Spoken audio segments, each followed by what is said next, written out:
I think it's a Thursday morning. It's a 1:40 a.m. I don't see the moon. I see some stars. Let's see.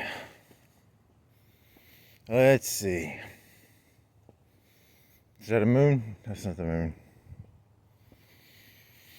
I gotta walk. I had some hamburgers. I had some bacon. I might need to stay close to. I might need to stay like 30 to an. I might need to stay within an hour. I might have to go poop at some point. I don't think I've pooped in a while, so I might not be able to do a long walk. Oh well. I had some jokes in my head, and then sometimes I think I have a good joke, and then I'm just like, is that funny or is that just mentally unhealthy? So here's some of the jokes I had. I had a joke. It's a Donald Trump joke again. It's in the year 2000, Hulk Hogan was going to run for president, and I think I talked about this earlier. I was talking about how why do humans want heroes? There was an Onion video I watched. It was about cult leaders. And the premise of this Onion video was that the cult leader was tired of the neediness of his followers.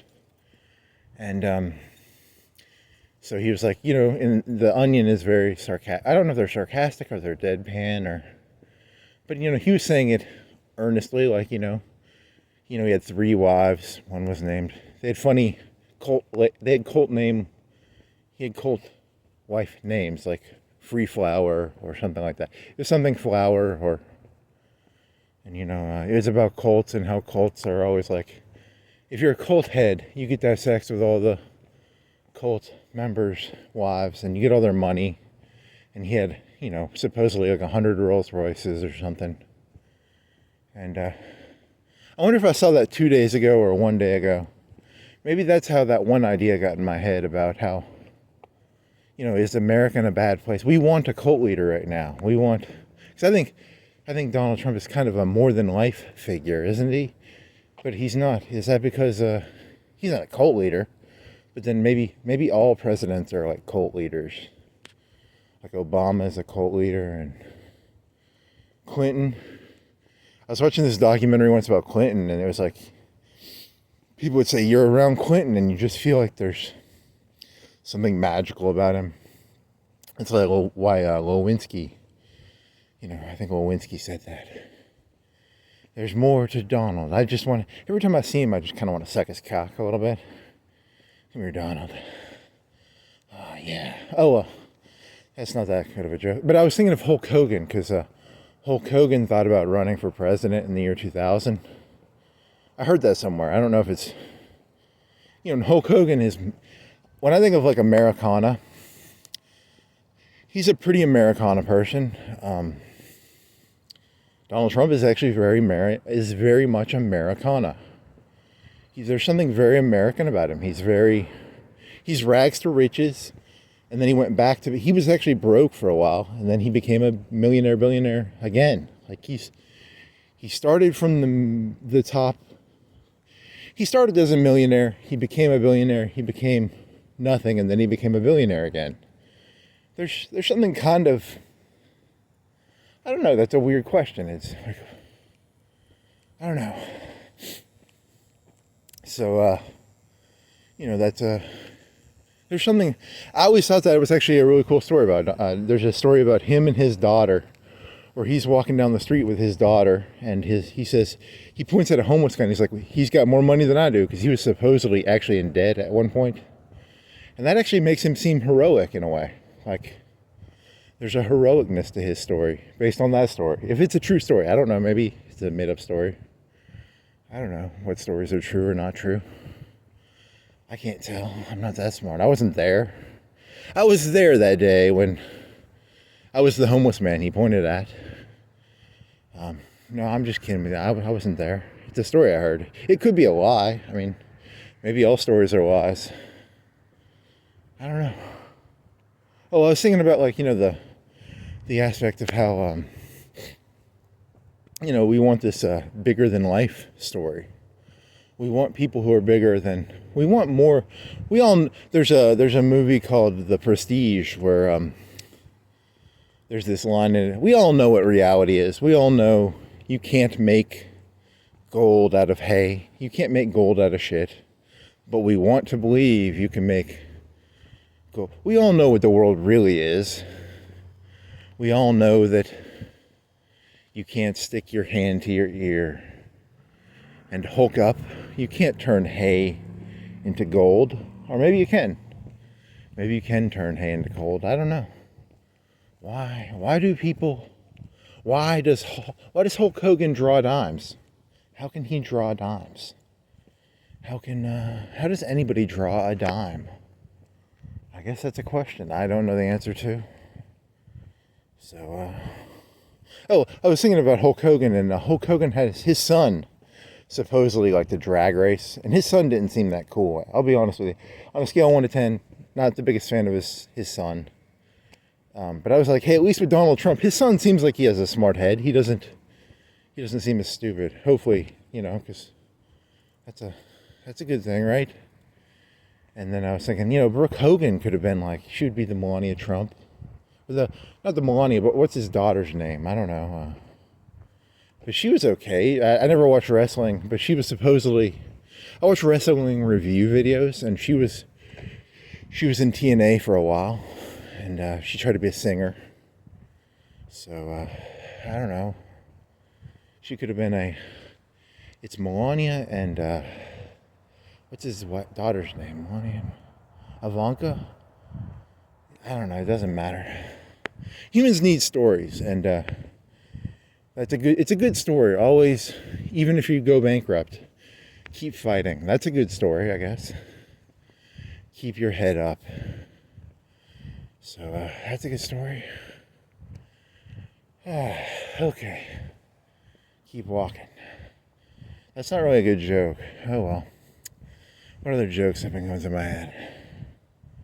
What other jokes? Is there a moon around here? What was that one guy who did? You couldn't think of I spent 1 minute looking up the name. He did a podcast with a guy who did coke before the election. He's been on Joe Rogan. I never thought he was that funny, but I don't know. I couldn't find the guy's name. I need to do coke. Yeah, one of the jokes I was going to do in my head is a joke.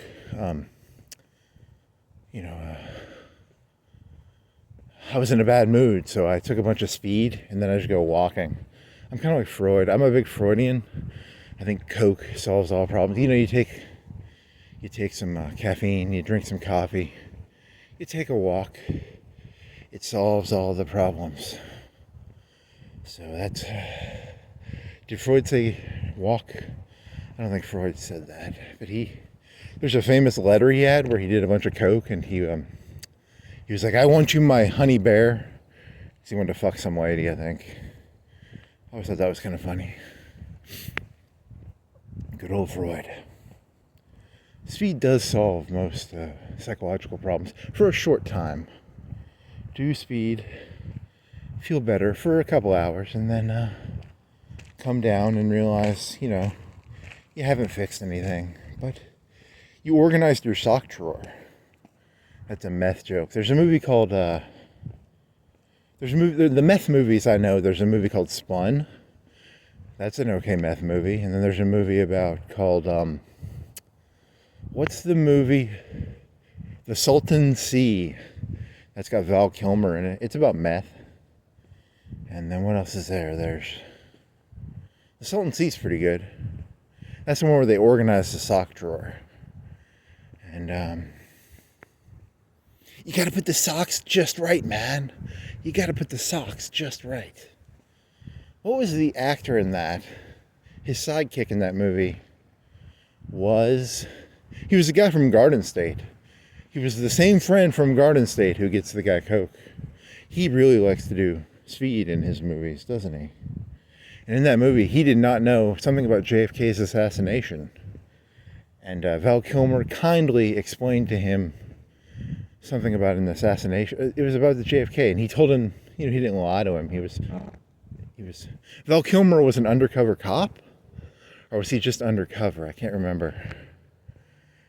Was he a cop? He was trying to catch a guy who killed his wife in the Salton Sea. Spoiler, he's not actually a meth addict. I'm trying to catch this guy who killed my wife in the Salton Sea. He was a corrupt cop. Was he a corrupt cop? I don't remember. I haven't seen that movie in a while, probably 10 years. But he plays the saxophone. Yeah, he plays the saxophone. Val Kilmer doing meth, playing a saxophone. And there's a guy without a nose. He doesn't have a nose.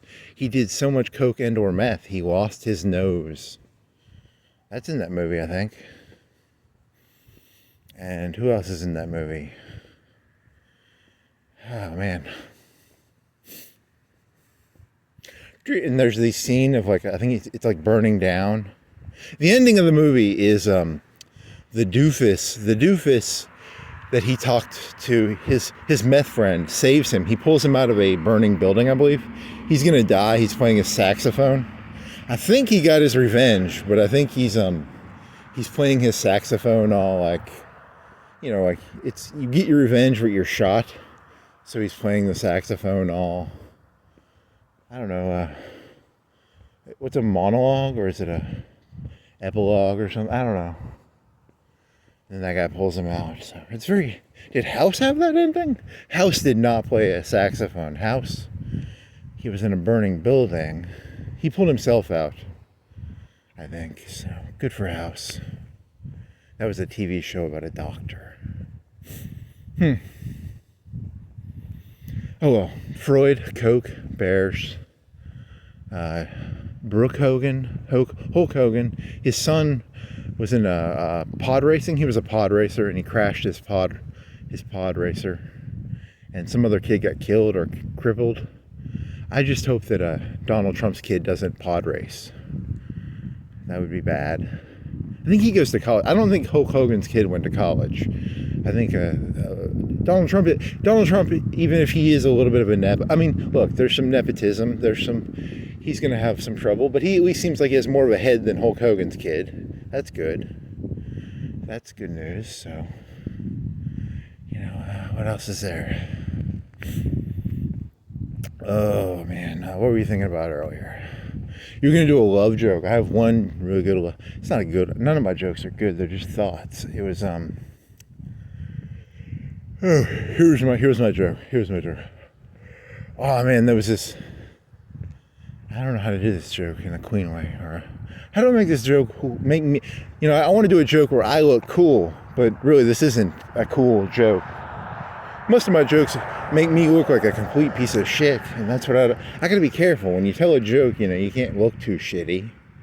You gotta keep your appearances up, because this is a facade, right? This is actually, a bunch of other stuff masquerading as, this is, a person held together. Here was the joke I was doing in my head earlier. It was, one time I sniffed some crazy glue. And I was like, yeah, this will be fun. I sniffed some crazy glue, and I got high. I was like, holy shit, this is cool. This is fucking cool. You ever sniff some crazy glue? And then after I sniffed the crazy glue, everything I've ever smelled afterwards has been just crazy glue. Like right now, all I smell is crazy glue. I did the crazy glue, and now it was fun for I thought it was going to be like a 30-second high, and then I was stuck in crazy glue land. Like right now, all I smell is crazy glue. I thought it would be fun to sniff some crazy glue, and I'm stuck in crazy glue. It's very unfun. Don't ever sniff crazy glue. Once you sniff it, everything you ever sniff is now. If I sniff a flower, it smells like crazy glue. If I sniff a pizza, it smells like crazy glue. And I would give anything just to smell a flower, to smell a pizza, to I don't know, smell the grass, smell flowers, smell.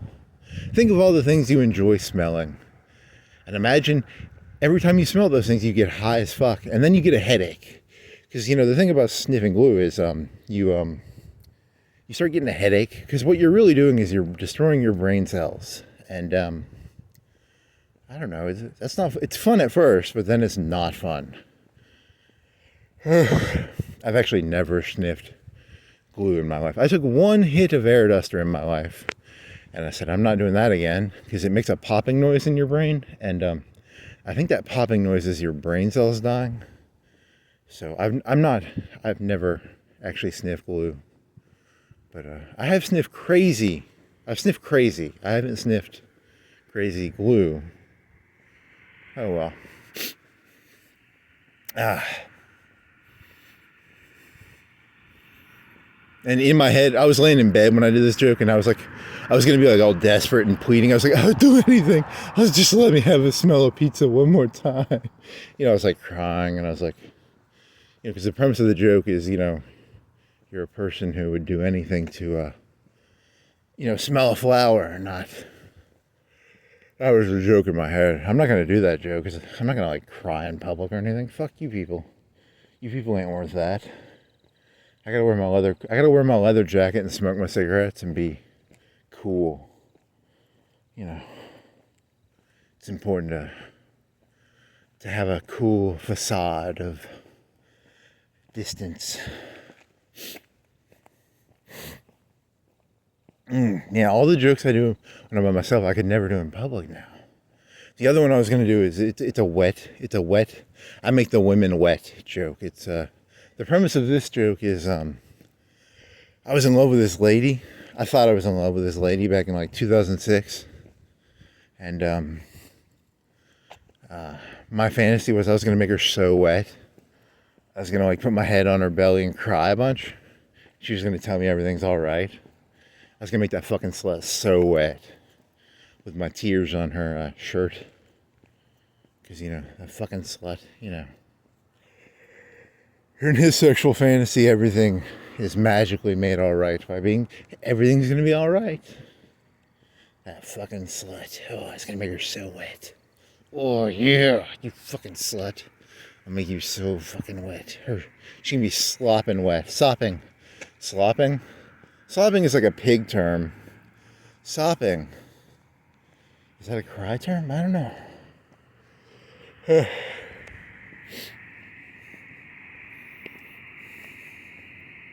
What other jokes do I have?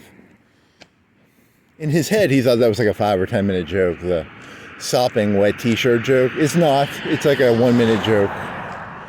It's not as long. A lot of jokes in my head seem longer when I'm by myself. And then in a public forum, I would never, have a mental breakdown and start crying, But when you're by yourself, you can do that. You can do that. I can do that joke for 30 minutes in my head, an hour at a time. That fucking slut. And then I go on, for an hour talking about that fucking slut. It's kind of Bo Burnham had a joke like that once, where it was the premise of the joke was misogyny masquerading as I guess hurt. So I may sound misogynistic. I may sound racist. I may sound misanthropic. But really, okay.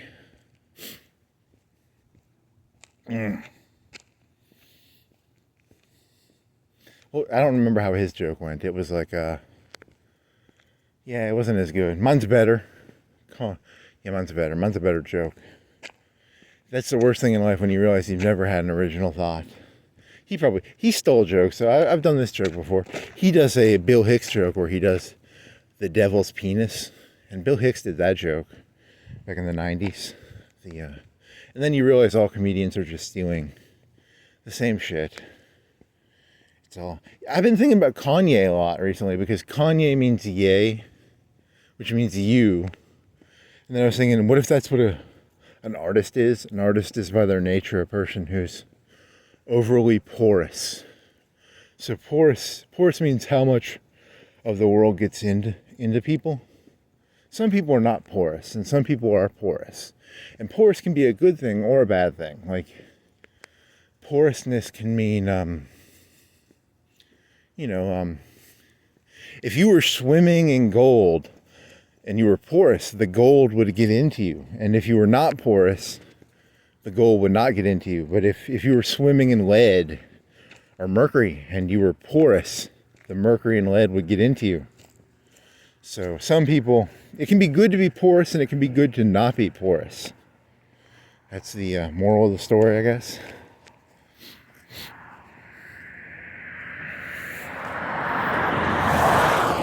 The key to life is to know when to be porous and when not to be porous. So, do not be porous in a mercury-lead environment, and be porous in a gold environment.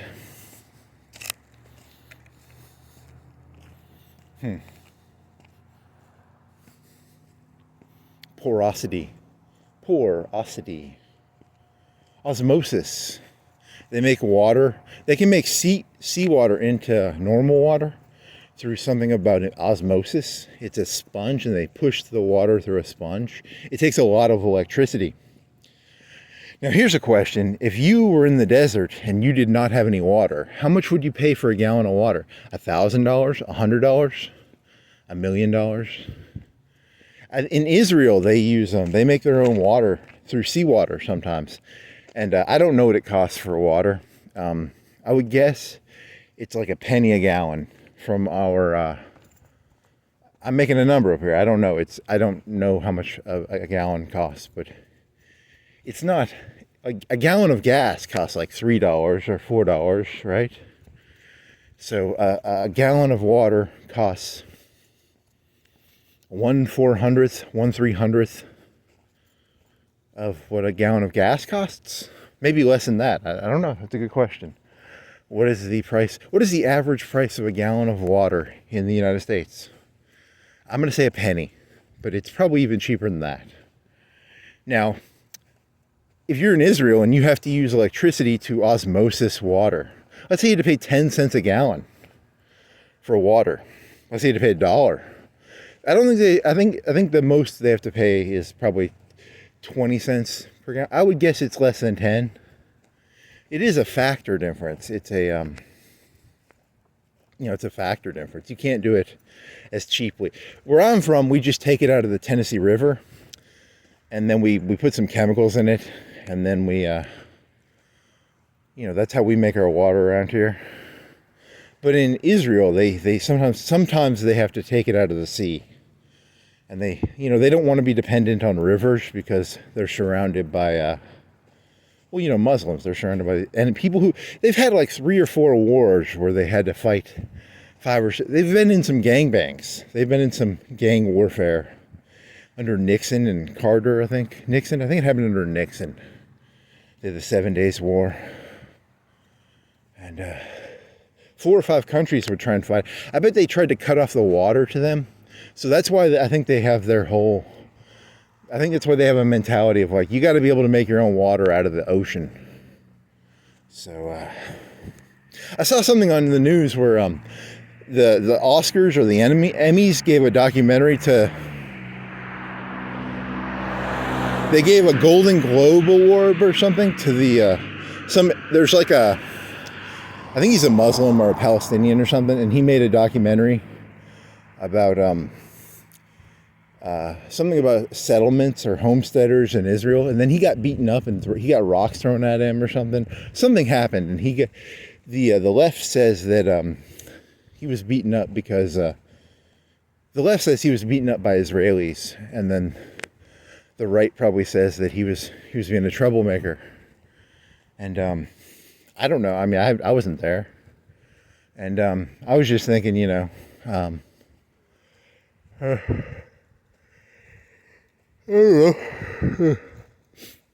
I was just saying that. I was just saying that I haven't seen the documentary. My opinion about Israel is, I remember being in high school and they were bombing buses. That seems uncool. They would kill like 10. Someone would put a bomb in an Israeli train or a subway or a bus and kill like 10 people.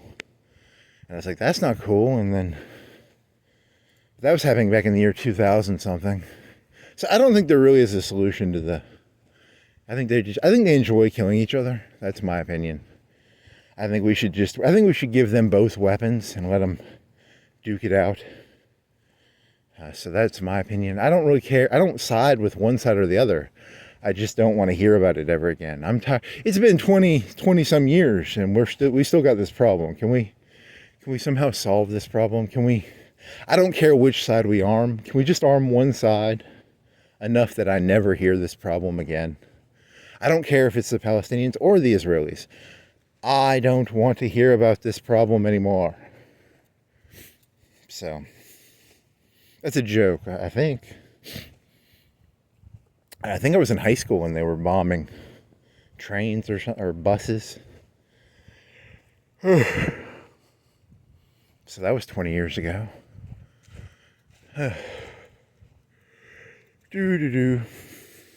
No one in America will buy the rights to that movie to show it, that documentary. I wonder. Now, here's a fun question. The Palestinians probably see themselves as like the homesteaders, the settlers. We're settling this. And the Israelis see themselves as a settler. Each side sees the other side as like the Indians, probably. You know, the Israelis probably are like, we're going to get rid of those Indians. And then the Palestinians are like, we're going to get rid of those Indians. Each side is like calling the other side Indians, probably. They're the cowboys. We just want the cavalry to come in and solve the problem. You know, Hamas is the cavalry, and the IDF is the Israeli Defense Force is the cavalry.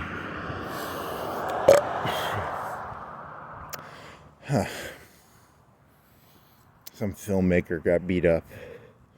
I wonder if there's like video of it. What if it comes out that like the video is like he was really being an asshole and he deserved to get beat up, or was he just a person getting hassled by Israelis? I don't know.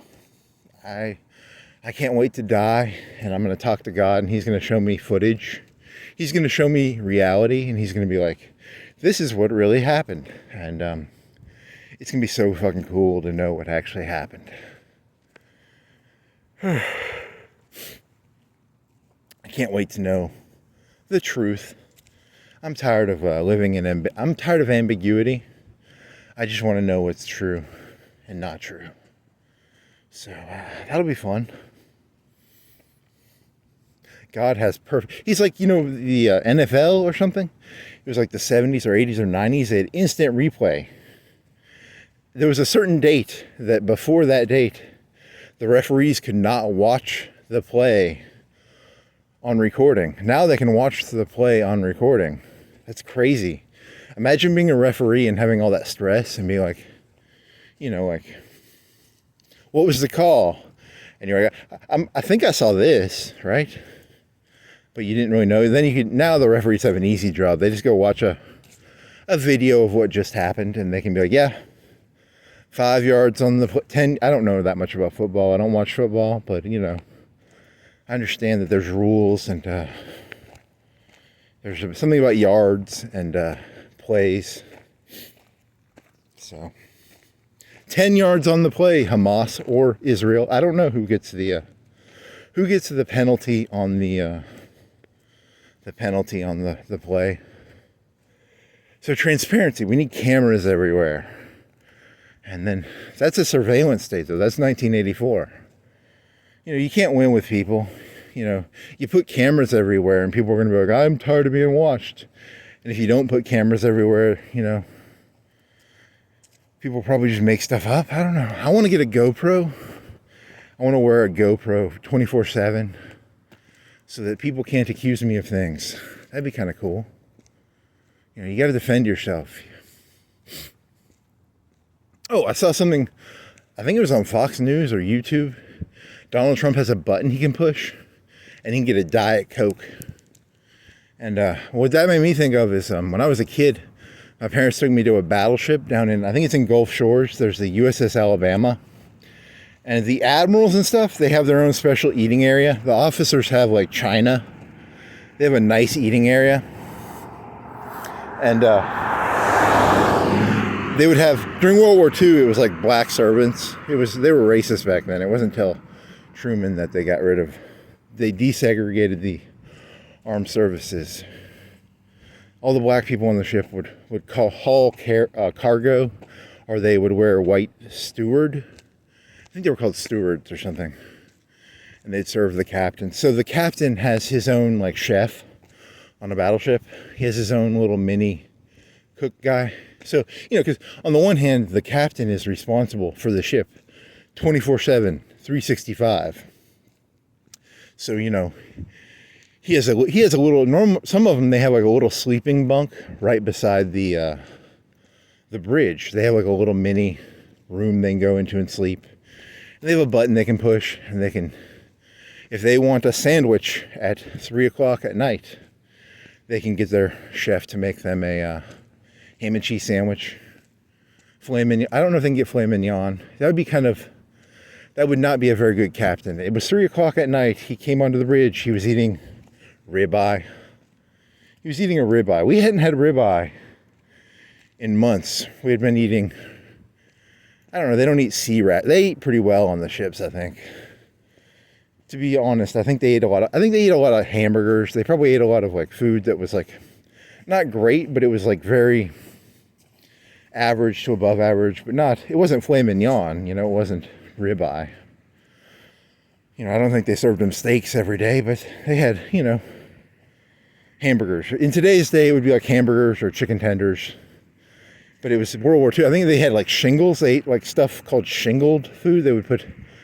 They had one called shit on shingles, but it was like meat on a potato, or it was meat on a bread or something. I don't know. Saw that on YouTube, so.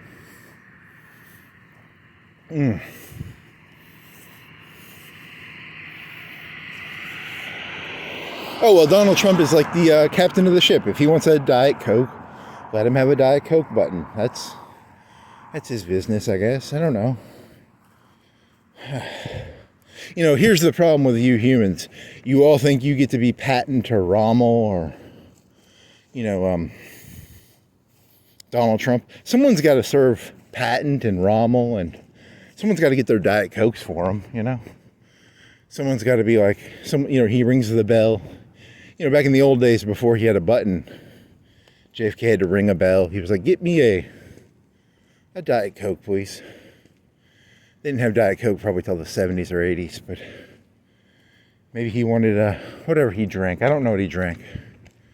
He probably drank something. Tea, water, maybe alcohol. Maybe just like, get me a whiskey. That would be a fun story. A story about what the people at the top. The desert fox. I want my Diet Coke. Zhukov? Zhukov and his famous. I wonder how the communists did their chefs. Did the communist admirals have chefs? The communists never had very good admirals. They never had a very good sea force, if I remember correctly. At least during World War II. Their navy was kind of a joke. They had submarines after. There was a movie in the 80s the 80s or 90s called The Hunt for a Red October. The Russians had a super sub. They had a lot of submarines. They didn't have a lot of they never had like aircraft carriers or battleships, but they had submarines. I wonder if their admirals had like little bells. Get me a Diet Coke. I wonder what they drank. Did they drink Diet Cokes, or did they have like something else? Maybe Pepsi. I was watching a YouTube video about the Soviet Union, and they had places on the street where you could get a Coke. It wasn't a Coke, but it was the Russian Coke, the Soviet Union Coke. It was like the 70s and 80s. And they had glasses, and they had communal glasses. Now here's the question. I didn't pay that close attention. Do they wash the glasses afterward, or you get your Coke, you drink it, and then you'd hand it back to the Coke? You know how we have Coke soda machines. They had like soda machines, you know, probably with syrup, and you would hand the glass back. Did he wash it? Huh. I wonder how that worked. It was like outside. It would be like you go to a park, you know, like a public park or something. You get your 25 cent. I don't know how much it cost.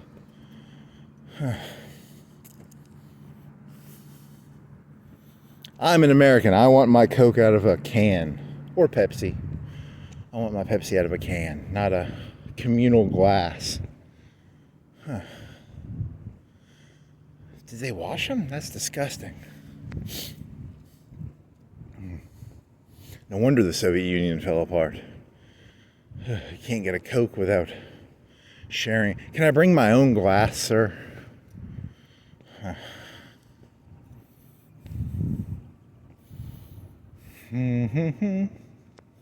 Sally's beautiful. Yes, she is. You're so beautiful, Sally's Beauty Supply. Why are you so beautiful? Sally's beautiful. Sally's beautiful. Beautiful supply of beauty stuff. Sally's kind of ugly. Let's be blunt here. You're not that pretty, Sally. That's why you need beauty products. Okay, where are you going now? You gonna stay close? Because you might have to. Are you gonna have to take a shit? This is gonna be like a 2-hour walk. I don't think I can do a 4-hour walk or a 5-hour walk. I think I'm gonna have to take a shit eventually. I can't go down to UNA because I have not shit in a while and I have hamburgers in my stomach. Publix has buy one, get one free. There's a new brand. It was 2.5 pounds for $5 of frozen hamburger. And it was a Miami meat. It was okay. It wasn't good or bad.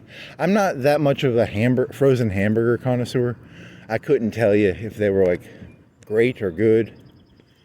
I cooked some bacon I put them in the oven, and I cooked some bacon in the oven, about 1 pound of bacon, and then I put the 6 hamburgers. I put them in a round cake dish on top of each other, and they didn't cook that well, so I had to take the cake dish out after like 20 minutes, and then I put it on the bacon dish because I had a big cookie sheet of bacon. A good way of cooking bacon is to put it on a cookie sheet. It works really well. So I have a big cookie sheet and it has a bunch of white lard on it. So I'm not going to clean the lard. I'm going to leave it, and I'm going to cook some more hamburgers in a couple days on the cookie sheet with lard on it. It's a lard contraption. It's a flavor thing. I wonder how unhealthy that is. If you leave lard out, it doesn't go bad, I don't think. I don't think it's gonna kill me doing that. Maybe it will. I'm getting probably some sort of like super stomach virus right now, and I don't even know. I'm gonna get like food poisoning, and I'm just gonna shit myself while walking around. It's gonna be, literally disgusting. Just down my leg. Because I got like a bull eye or botulism because I cooked hamburgers on a cookie sheet. I went to sleep for like 4 or 5 hours, and I left the cookie sheet with the hamburgers out, and then I microwaved the hamburgers and the bacon. So they were out for like 5 hours, 6 hours. So I'm going to get botulism tonight and die. Probably not. I think I'm okay. I will be okay.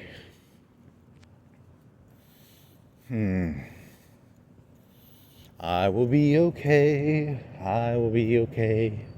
As long as I had an idea. I think Donald Trump needs to send everybody a kilogram of Coke every month. If we all had a kilogram of Coke per month, I think 90% of America's problems would go away. 300 million Americans times, how much is a kilo? 10K, 20K. If we all... it's the Andrew Yang has this thing called universal health income, universal basic income, UBI, universal basic UBI. I believe in universal basic cocaine, and everybody gets 1 kilo a month. It's called UBC. Andrew Yang, what is your opinion on UBC, universal basic cocaine? And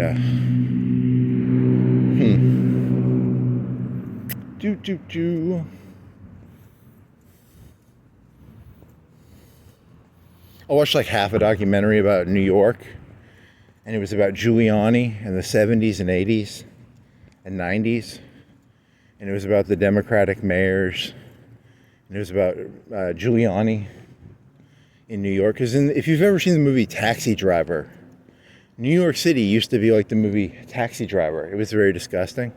And if you go to New York City now, it's a very clean, gentrified place. And Giuliani gets credit for it, but some people think a little bit of the credit should go to the Democratic guy. I don't know.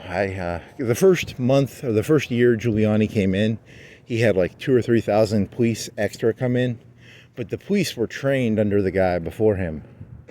So, but, I don't know. Is Giuliani responsible, or that's what the documentary was telling me. I don't know. So, I'm not from New York City. There are people who live in New York City, and if you live in New York City politics matters a lot to you. I'm just a tourist. I watched the documentary. There are people who live there. They know like a lot more about it. I'm just a person who watches random documentaries, and I try and pretend that it's applicable, or that it has something to do with me. It has nothing to do with me. They have boroughs, and these boroughs are they're like mini cities, I would guess. And Giuliani took the police forces and he combined them together. So he was saying that if you were a robber and you robbed somebody, you would run to another borough. So I think he combined stuff together. He was the opposite of he would be anti-states' rights, because back in the old days, you could rob a bank and then you could run to the next state and you could get away with it. That was like during Prohibition and stuff. You could rob a bank. I'm from Alabama, so I could rob a bank in Alabama, and then I could drive up to Tennessee and I could lay low. I could live off the lamb while the heat died down. That was kind of like boroughs, I guess. So he was for a big federal state. He was a universalist. He was a globalist. He was a global New Yorkist. He wasn't a globalist, but he was a global New Yorkist, I guess. He's a globalist. He's a Zionist globalist. Ha ha ha. That's a joke. I don't know anything about globalism or anything. I'm just making he combined the boroughs. When I was a kid, we would rob a bank in Alabama. We'd run up to Tennessee, and once we made it to Tennessee, we were safe, because the cops couldn't follow us across the state lines. The good old days. The good old days. Huh. He's a Republican. Because aren't the Republicans the ones who are like pro-states' rights? I thought the Republicans were pro-states' rights. The Democrats are the ones who are like, there should be one federal rule set. Because now I think Trump he's getting rid of the Board of Public Education. Because if I'm in Alabama, they should be able to, in his mind view, people in Alabama should be able to teach their kids Alabama school stuff. And then in Tennessee, they have Tennessee school stuff, and then in Arkansas, California has their crazy shit. California, they have fun stuff they teach their kids. The first president of the United States was Barack Obama in California. In Alabama, I think it's George Washington. Or maybe it's that guy. Do I have my notebook on me? I have my notebook. The first president of the United States his name was, I wrote this down because I can't remember it without writing it down. His name was no, it wasn't Gallagher. It was Dick. It wasn't Dick Morris. It wasn't Frank Lutz. It was not Tarkin. It was...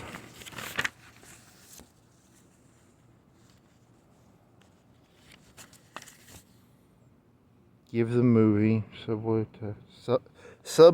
test tier. Tarkin Square. John Hanson was the first president of the United States. John Hanson. Google it. John Hanson, first president of the United States. You know, that's what I'm going to teach my kid. I'm not teaching this gobbledygook about George Washington. John Hanson. John Hanson. No more. I'm tired of my kids. The kids should not be lied to. They should be taught about... I don't even know who John Hanson is. He was the head of the Articles of Confederation. I Googled this. I don't know what he even looks like. I'm just being a contrarian. I'm a contrarian. So that's all I really am. I'm just a contrarian. I was thinking about... Here's the other thing I was thinking about when it comes to Donald Trump and his Coke button. You know, I don't like having my thoughts interrupted. I like to be able to just go where my thoughts go. And like, imagine if my job was like, imagine being the person who at any time you hear a button go, you know, you'd say like, you'd have a machine and it would go, Donald Trump wants a Coke. And you have to run, get a Coke for him. I don't want that job. You know, I don't want that job though on any level. Imagine being like a fireman, you know, like firemen, they sit around and they sit on their couch. There's a bell, and the bell goes beep, beep, beep, beep, and they have to, you know, there's like a person dying. There's a person's losing like 100,000, 200,000. They're losing, you know, their house. In Alabama, a house costs like 200,000, you know, 200 to 500. In California, they cost like $1 million. Like a house that goes for like 200K around here would go for like $1 million, $2 million, $3 million in California. So when I say like a couple $100K, that's like what a house costs around here. I think 200K is an entry-level house where I'm from. So, you know, the fireman's fire bell goes off. He's sleeping. He's watching TV. You know, he has to go from 0 to hero in like 10 seconds. He has to go, you know, he could be eating a meat. He could be eating at Firehouse Subs. He hears the bell. He drops the Firehouse Sub. He runs to the pole, he runs to the truck, and they drive speedily to that person's house. There's people dying. There's people losing hundreds of thousands of dollars worth of material. There's a car wreck. You know, people's lives are being saved. I wouldn't want that job. Imagine how annoying that'd be. You know, I'm trying to eat a meatball sub here. I'm trying to eat a submarine. I'm trying to watch some TV, and shut that fucking bell off, okay? Shut the bell off. I don't want to hear beep, beep, beep, beep, beep. So, I'd be a terrible fireman. I'd cut the wire to the bell, probably. Hey, I didn't hear the fire bell. Was there a fire bell? People died, dude. You can't cut the fire bell. I didn't hear the fire bell. Huh. I didn't hear Donald Trump asking for a Diet Coke. I cut the wire. It could be Obama. It could be Hillary Clinton. I just cut the wire. I said, fuck it. I ain't listening to that shit. Donald Trump wants a Coke. Someone's house is burning. It's all the same bullshit. I'm not here to listen to your thoughts. You're here to listen to my thoughts. My thoughts are important. Your desire for Coca-Cola does not matter. Your desire to protect your house matters nothing to me. I am the man above it all. You know, also there was the admirals and the captains of the ships. You know, they had their stewards and stuff. Be a good steward. If you're a fireman, please don't cut the bell. If you're a police officer, please don't cut your radio. You know, my radio wasn't working. I didn't hear that there was a armed robbery at the bank. Please don't be that cop.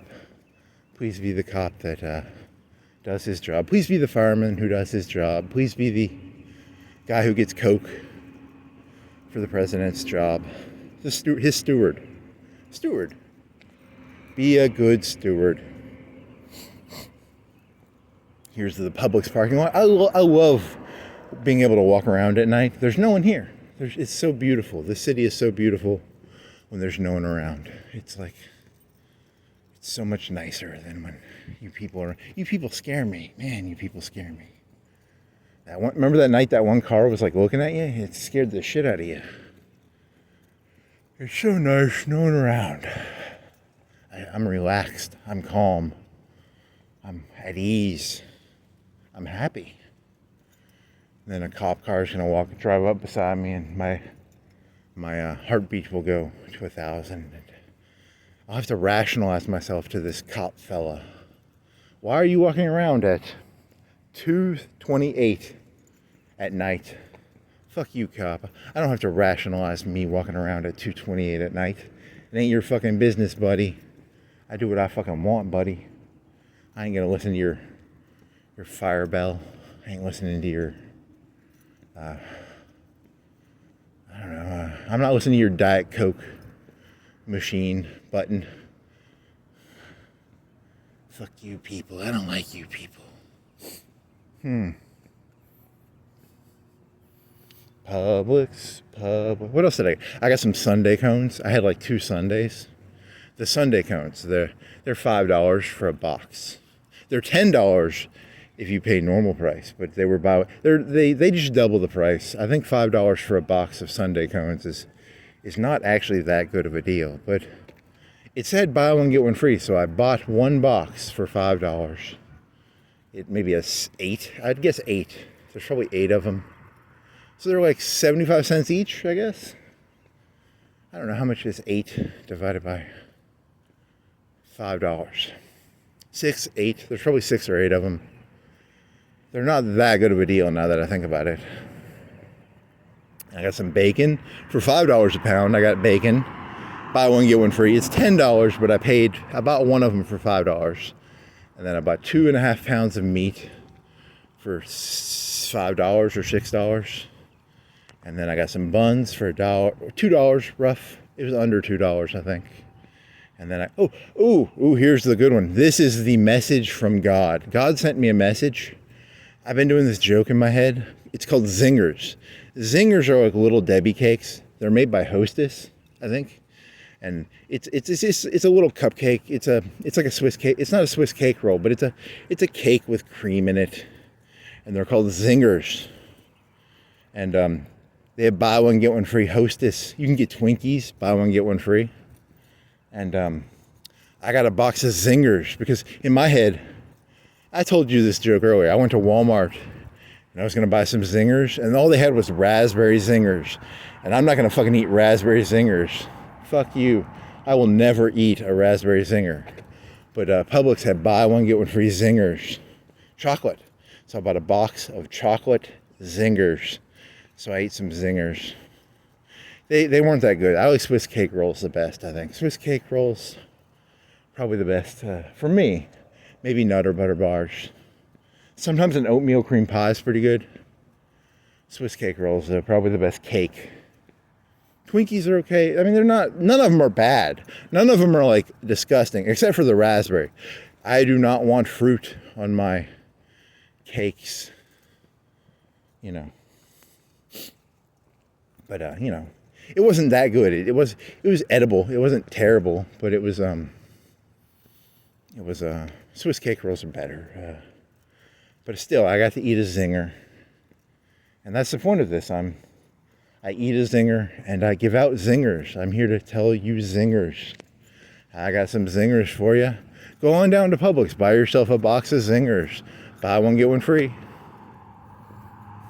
Buy one, get one free zinger box.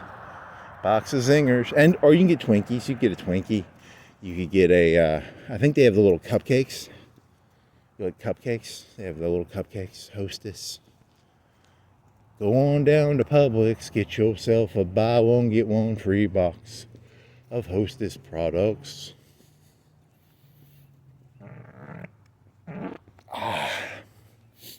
Botulism. Do do do do do do. What else is in your head? Nothing. You went walking at like, you got done walking at like 1 or 2. Because you went walking at 11. You walked to Industrial and Park, and then you found the joke book, you found a golf ball, you didn't count the change, but you found probably like 40 cents of change. You found a Sonic joke book, and that's the highlight of my life right there. I found a joke book. It was an unopened Sonic joke book. I'm gonna put it on eBay. It's gonna go for. I'm gonna sign it. It's on the very first page. It says this joke book belongs to, and I'm gonna put it up for sale for like $1,000, $10,000, and I'm gonna sign my name to this joke book that Sonic gives to children, and that'll be. I'm gonna sell it. I'm gonna make a killing. I buy Sonic books off of eBay for like 25 cents, 20 cents each. I sign them, and I sell them for $10,000 each because I sign my name to it. You know, it's a very famous. I'm a very famous person. So on eBay, you have to make your own dimes in this world, and that's how I'm gonna make dimes. I'm gonna sign my name to joke books and make millions and billions of dollars doing that. Trillions. I'll make trillions. This is the first joke book ever signed by the greatest person who has ever existed. He is the greatest. It goes for $1 billion. It will be like a Picasso painting. It will go for $200 million, $300 million. Didn't some guy sell a banana for like $1 million? If you people are willing to buy a banana for $1 million, why can't you buy my joke book for $1 million that I found on the ground? It was in a foil, and I opened the foil and I read the jokes. It was buy my joke book for $1 million. Some crypto enthusiast. Was that a Banksy? It might have been a Banksy thing. So it's all because, what if Banksy just started putting out shit, like real shit? He was like, I have 1,000 joke books I signed my name to, $1 million each. You know, his stuff wouldn't sell as well, I think. You know, he started putting out shit. So people didn't like it was a Banksy thing, right? Was the banana a Banksy thing? I think it was. I don't know. Yeah.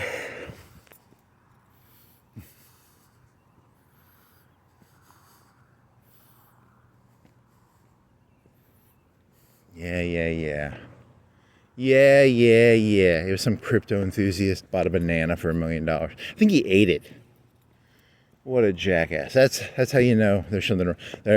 I'm telling you people, there's something wrong with this world. People should not be buying bananas for $1 million. Everybody knows a banana only costs like $1,000. Right? Like we're all smart people. We know what a banana costs. You go pay $1 million for a banana. Fuck you, buddy. You just rubbing it in my face. Rub it in my face, buddy.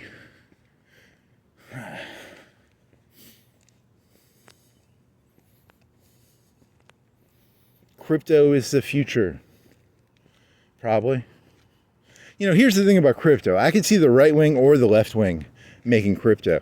See, the communists want to control the money because it's crypto, and you know they want to control the means of production and blah blah blah. And the right wing wants to control it because it's the means of they're the same thing. You do realize the right and the left are the same person, right? They literally both want the same thing, just control. It's about control. They just want to control things. They're control freaks. And I'm a control freak, so I'm crazy. I don't want to get all Foucaultian on you, but I like to control things, and I'm not in control, so they call me crazy. If you're not in control and you want to control things, you are a crazy person. So I'm a crazy person. So I think you should all buy my crypto coin called, I don't have a crypto coin.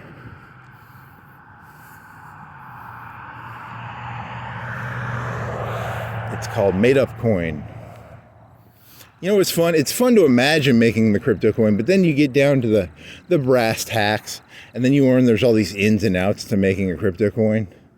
it's a lot more work than it seems. You know, like you think it's easy, you just put your name on it, and then you realize if you want to make a good coin, there's these trade-offs, and you have to, you know, how much security do you want on it, how much, and you're just like, fuck it, throw my name on it, and you know, the first day it gets hacked and everybody loses all their money. And you're like, fuck it, I never really invested that much energy into my crypto coins, so that's why. Do not buy, if I ever make a crypto coin, it would not be a very good crypto coin. You know, it would be like your password would be like 5 letters, and everybody would be able to hack everybody's password, and you know, your money would not be very secure. It's kind of like, you know, if you have a bunch of money, don't just leave it on the front of your porch. You'd be better putting your money on the front of your porch than investing it in my crypto coin called shitcoin. It'd be called shitcoin. It'd be called zero security. It would be called all the money goes to me coin. It's called scam coin. It's called, I don't have any actual crypto ideas, but I do want some of that crypto money. Is there a way for me to get crypto money somehow?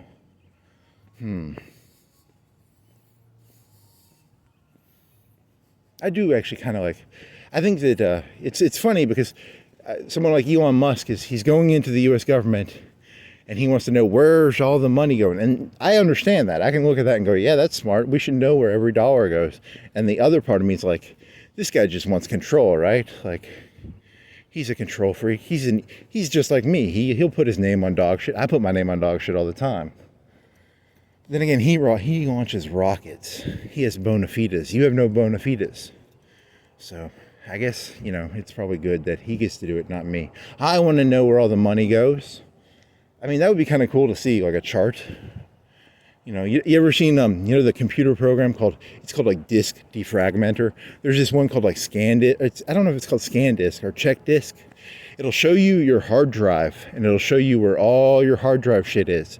So it'll be like 10% of it's a picture. It's like a big picture of your hard drive. And it'll say this game takes up, you know, 10% of your hard drive, and your video collection takes up 30% of your hard drive. He gets to look at the check disk or scan disk or whatever the fucking name of that program is for the US money. I'm actually jealous of Elon Musk because of that. I want to see the check disk of I'm actually jealous. I'm actually just jealous of it. I don't hate him. I don't love him. I'm just jealous. I just want to see check disk. It's not called check disk, is it? What's the name of that fucking program? It shows a physical picture of your hard drive. Whatever. Fuck you, Elon. I don't like you. You're not cool. Let me see the check disk, and I'll be your friend if you let me see the check disk. I'll never be your friend. I'm not friends with anybody, because being friends with people is, you know, you have to give. I don't like to give. Giving is not fun. I like to take. I will take your check disk, but I'm not going to give you anything in return, buddy. Oh well. He invented PayPal. PayPal's cool, right? He was part of eBay. eBay's cool. So I like electric cars, kind of. I don't know anything about space shuttles. Satellites are important. I'm assuming the reason I have phones come from like towers, right? Huh. When did they start? They started building cell phone towers in probably the 90s, the early 90s. And then around the year 2000, maybe 50% of people had cell phones, I would guess. 50% of people had cell phones around the year 2000. Now 99% of people have cell phones. So there's a lot of cell phone towers, and they do a really good job. I could go on YouTube and watch a movie right now. Like, I could watch YouTube movies for free. Not free, but I pay $50 a month to a phone, and the phone lets me get on the internet, and I can watch movies on YouTube.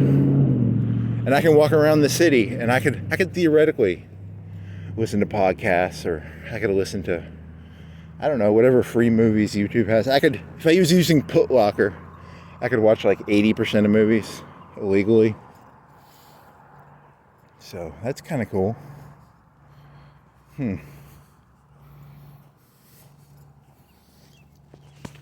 And it all started back it was the late 80s. In the late 80s, they had cell phones. Probably only in New York City, though. Donald Trump probably had one. It was probably the size of a briefcase. It was a briefcase cell phone. And they had towers. Because in New York City, there's, 10, 20 million people living in the size of like a county or 2 or 3 counties probably. Probably 3 or 4, maybe 5 or 6 counties. If you're a rural folk, it'd be like 6 or 7, 10 counties. I don't know. I'm not a land expert. So they can put one tower up, and one tower can host, 1 million people, 500,000 people. I don't know. I'm not a cell phone expert. I don't know shit about anything. But now everybody's got a cell phone, and we're not happier. I don't feel happier. I'm miserable. I don't want this cell phone. I want to have a briefcase cell phone while nobody else has a briefcase cell phone. That's all I really want. I just want to walk around with a briefcase cell phone and people will be like, that guy's got a briefcase cell phone. He's cool. But, I've got a cell phone and no one's like, he's cool. Well, I'm just some crazy person walking around at 2 o'clock holding a cell phone, If I had this thing back in the 1980s, I'd be like the coolest person ever. They'd be like, what the fuck is that? He's talking into it's a video camera. And it's a video camera. He can play movies and music on it. And, but no, I'm just a crazy person walking around at 3 o'clock at night. So, I'd walk around. You get robbed in New York City in the 80s, 70s and 80s. You get robbed. If I walked around with this thing talking to it, I get it stolen pretty fast. There's a guy talking into a screen and it moves and he can video record it. I only spent like $200 on this phone too. It's like a $200 phone. It's not a great phone. It's not a $500 phone. It's not a $1,000 phone. It's a $200 phone. 200, maybe a little more, maybe 250. I don't know. I bought it a couple years ago too. It's a 2-year-old $200 phone. Some Moto G. Yeah. I need to build a time machine. I'll buy Moto Gs for like $200. I'll go back in time to the 80s and then I'll sell them for like $10,000. People would buy Moto Gs for like $10,000 back in the 80s probably. I could make a ton of money if I had a time machine. Do do do do do do do do da do da do do do do do do do da da do da day da da da do da day. The whole highway is empty. It's so nice. Here's a car behind me. Nope, I don't even see a car behind me. I hear a car. I don't see it. I literally do not see a car on the entire highway. This is so fucking cool. I feel like Keanu Reeves in The Devil's Advocate when the road is empty. Yeah, this is hot, man. This is fucking cool. Yeah. I'm gonna go see Al Pacino now. Where's Al Pacino? I'm gonna go get lectured to by Al Pacino. He's the devil. And it's gonna be pretty fucking cool. Pretty cool.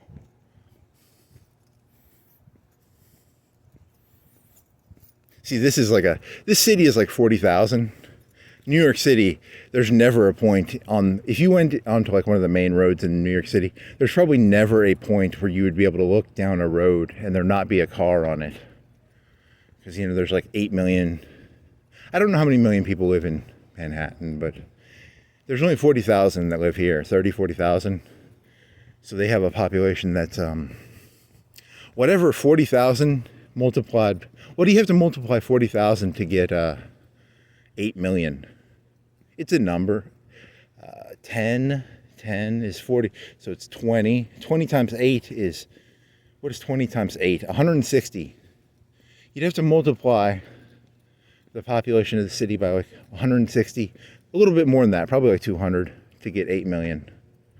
So It's a lot easier to get a empty street and feel like a badass. It's a lot easier to feel like a badass walking down an empty street than it is in New York City to feel like Keanu Reeves going to see the devil.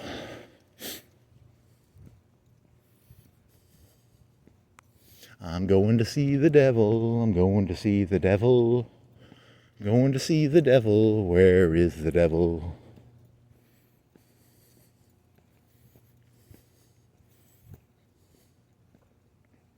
Where's the devil? Where are you, devil? Where are you, devil?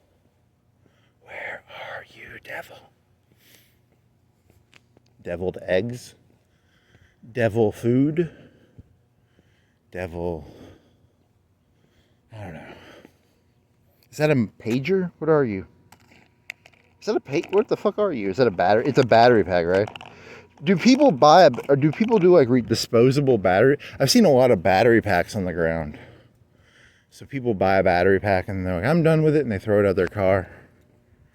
I don't know. I wonder how that works. Are they one-time use, or are they...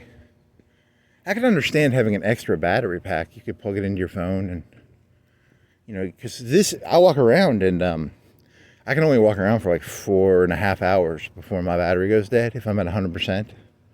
I could buy a battery pack. And I could extend my walks. My feet really hurt after like 4 hours though, so I really don't. He could carry like 10 battery packs and he could walk around for, what is a battery pack? Do you think it doubles your phone? So he could walk around for 8 hours with a battery pack. I don't want to walk around for 8 hours. My feet would really hurt if I walked around for 8 hours. So I'm not going to do that. But if I had like 10 battery packs, I could walk around for, what's 10 times 4? 40? I could walk around for like 44 hours. I'd be delusional. I'd be like literally delusional. I'd be like, I've been walking around for 2 days. For the love of God, someone take these battery packs away from me. I don't want them. I don't want them. Someone take the battery packs. I don't want them. Same day repair. Jiffy Lube. Free brake inspection. We can fix it faster. Fix today, pay later. Free alignment check. We can fix it for less. Ask your mechanic phone number. What else do you tell me, buddy? American flag waving. Here's a car. Oh, a car. If I wait till 6, this road will have like 50 cars on it. 40 cars on it. American flag waving. Same day. Okay, it just repeats.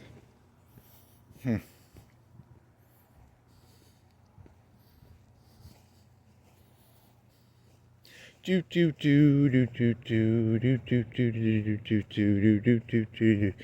not. I don't see the moon. Do I see the moon? I looked for earlier. I don't see the moon. There's no cars on the road still. I hear cars every so often, but I don't. There's like 1 car a minute, maybe.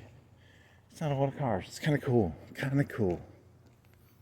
Imagine, here's the thing. It's kind of like, there's a joke about like, in Colorado, there's these places where it's like, there's no tourists here. But the second they find out there's no tourists there, I advertise that, there's no cars driving around. Then people will just start walking around and there's cars driving around. Like, fuck, I shouldn't have told you people that it's like really cool to walk around at 2 o'clock at night because there's no one around. And then it becomes a tourist trap.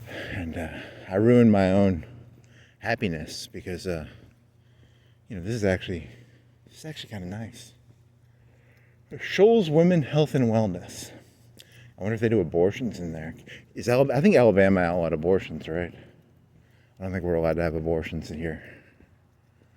I would guess. We're Alabama, We're Republicans. I mean, they are. I'm not in Alabama. I live in Alabama. I've lived in Alabama more of my life than I've lived anywhere else. I guess I'm an Alabamian. I don't consider myself anything, but I guess other people would consider me an Alabamian, so I'm an Alabamian. It's not good, it's not bad, they're probably just like everybody else.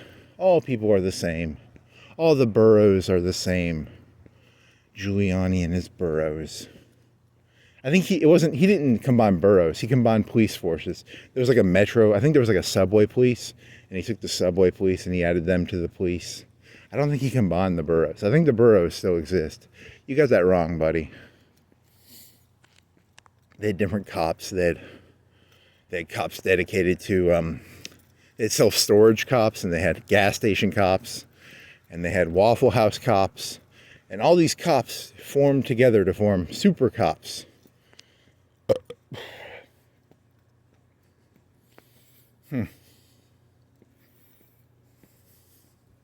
Giuliani's a globalist, a Zionist globalist, bent on uniting the world governments under one super borough government thing. I don't know. Because isn't the thing I was thinking about, yeah, we're back to Musk. He's going to fix, the computers in the government need to be fixed. Because I've heard some of them use like 80s computers. And look, computers are filthy cheap. Okay, like you can get a reasonably priced data entry computer for like $200-$300, right? You know, $300-$400 will get you. Nobody should be using Cobalt. Why are we using Cobalt here? You know, computers are filthy cheap, man. And you know, there should be no 70s or 80s computers being used. So I support Elon Musk in that sense. And I want to say, good for you, buddy. I want all computers in the United States to be under 10 years old, please. No computers older than 5 or 10. And really, think about hacking. You know, I'm for that. I want whatever.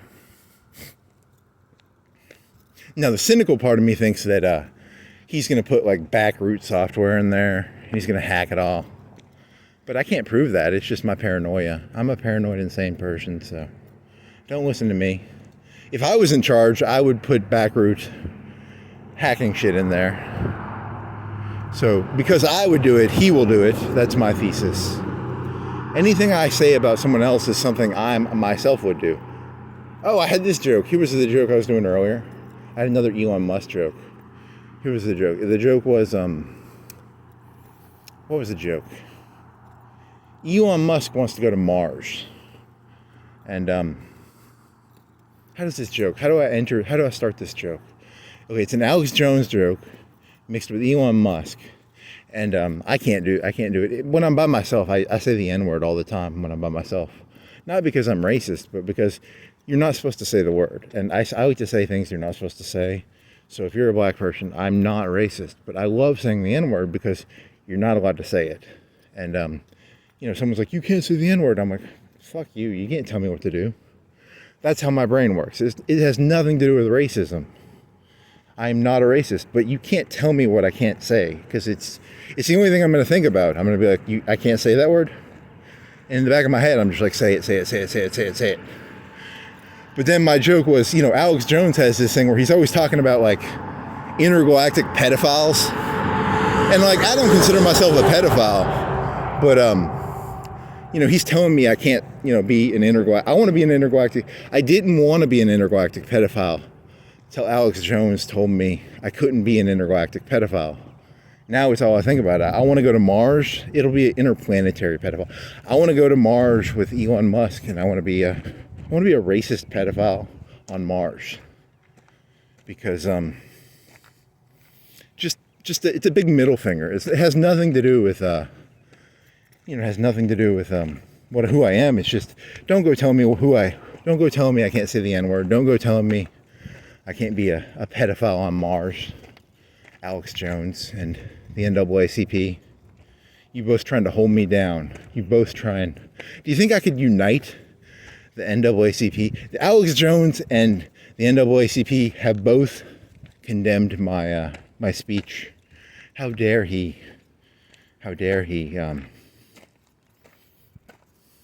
The only time in all of history that the NAACP and Alex Jones have united together is when I said I want to go to Mars and molest young N-words.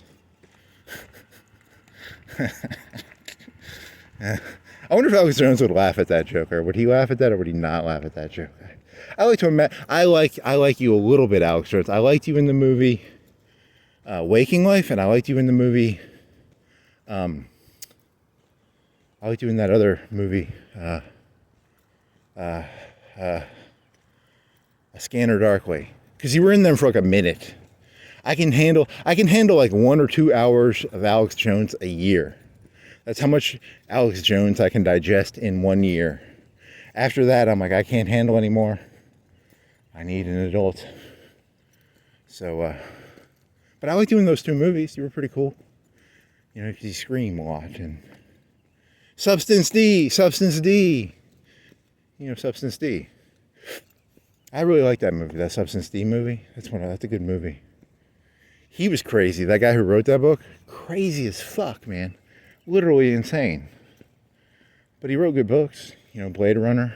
It wasn't called Blade Runner. It was called Do Androids Dream of Electric... I've never read any of his books, but a lot of his movies get... the one with Arnold Schwarzenegger, where he goes to Mars and he has sex with underage African-American ladies.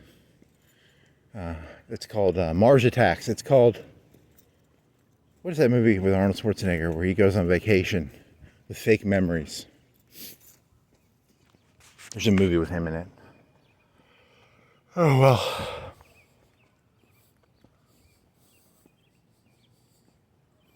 Then they remade that movie with, I want to say Colin Firth, but it's not Colin Firth. It's the guy from the second season of True Detective. And they had an elevator that went through the center of the earth. Am I remembering that right? Did they have an elevator that went through the center of the earth in that movie? They remade it in like 2014. And there was an elevator that went through the center of the earth. Wow.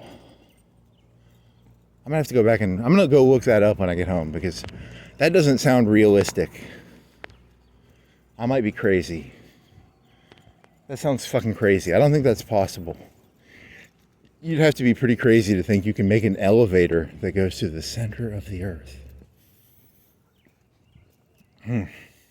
Colin Firth? It's not Colin Firth. It's, what is his name? What has he been in? He was on like Conan or something. He was on some late night show and some guy touched him. And there's a picture of him putting his fists up. It's a meme. What is your name? True Detective guy, season 2. He was in a movie where he's a hitman. And then, what's that movie? I watched that movie like 10 or 20 years ago. 10, 15 years ago. And then he's hired as a group. There's 2 assassins. And his assassin guy, his assassin peer is assigned to kill him. And he's like, is he crying on a bench or something? What is your name? Colin Farrell? Colin Firth? Colin something. Your name is something. Do do do do do do. We need a elevator through the center of the earth. If I was president of the United States, I'd build an elevator through the center of the earth. Like in that movie. I don't remember the name of the movie. What is that name of that movie? You can buy your dream. It's the book was called something about dreams. You buy a vacation dream, and they inject your head with a dream or a memory. And he's a spy, and they put oxygen on Mars. And that movie's really weird, because at the end of the movie, isn't it basically like there's a 90% chance it was all made up, right? Like, none of what happened to Arnold Schwarzenegger in that movie, it was all part of the planted memories, right? I don't know. And he's Arnold Schwarzenegger. He was an NPC. I don't feel so bad being an NPC now, because now that I find out that his memories were implanted by, you know, whatever corporation put his memories in, I don't feel so bad. I feel, because he's cool. Arnold Schwarzenegger's cool. And he has fake memories, and I have fake. My memories aren't real, and his memories aren't. I feel at ease. Nice.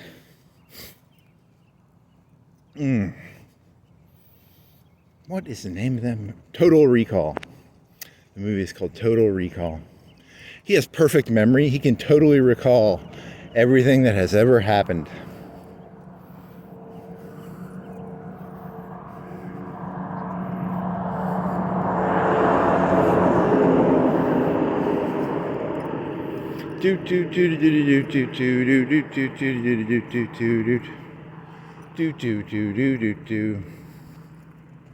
Here's a weird thought. Why do people think Hulk Hogan and Donald Trump and Obama, why do people think they have presence? Why do people have presence? You know what I mean? Presence, I mean more than what they, and then when you meet someone who has presence or clout or more, is it joie de vivre? No, it's not joie de vivre. It's do you feel malice or do you feel, hey, good for them? Good for you, Obama and Trump and Hulk Hogan? Or do you feel, I feel malice towards you? Do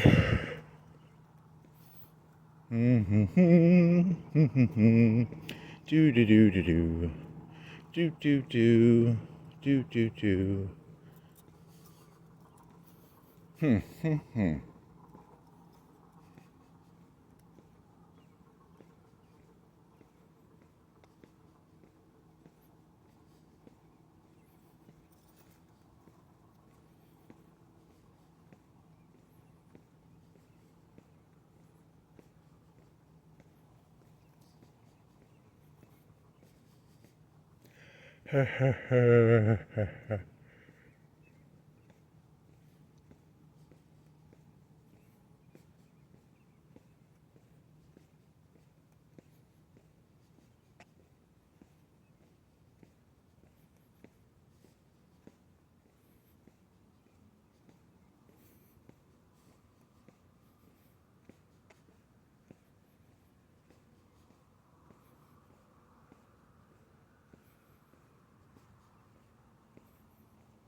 Do do do do do do do do do do do do do do do do do do do.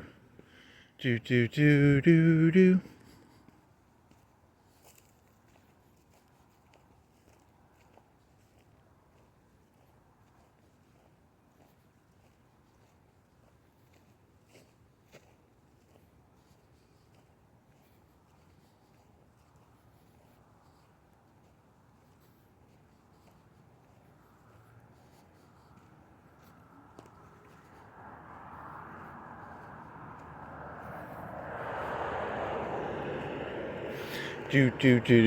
do do do. Yeah, so you're gonna turn early. Your stomach actually isn't that bad, but I'm running out of ideas. So I'm probably gonna turn to the right in like 30 minutes, 10 minutes.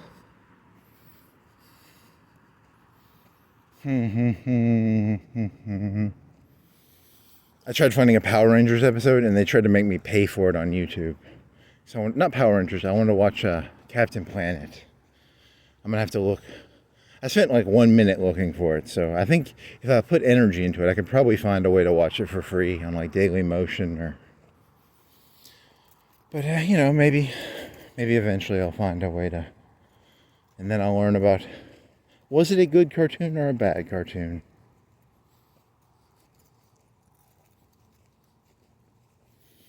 The worst thing in the world is when people who because you're thinking of that Onion joke where you have the cult leader, and the cult leader, he's like, I'm tired of hanger-oners. It's exhausting. People don't realize that being a cult leader is a lot of work. It's easier actually being a cult member than a cult. Like Donald Trump, everyone's like, yeah, he's got it easy.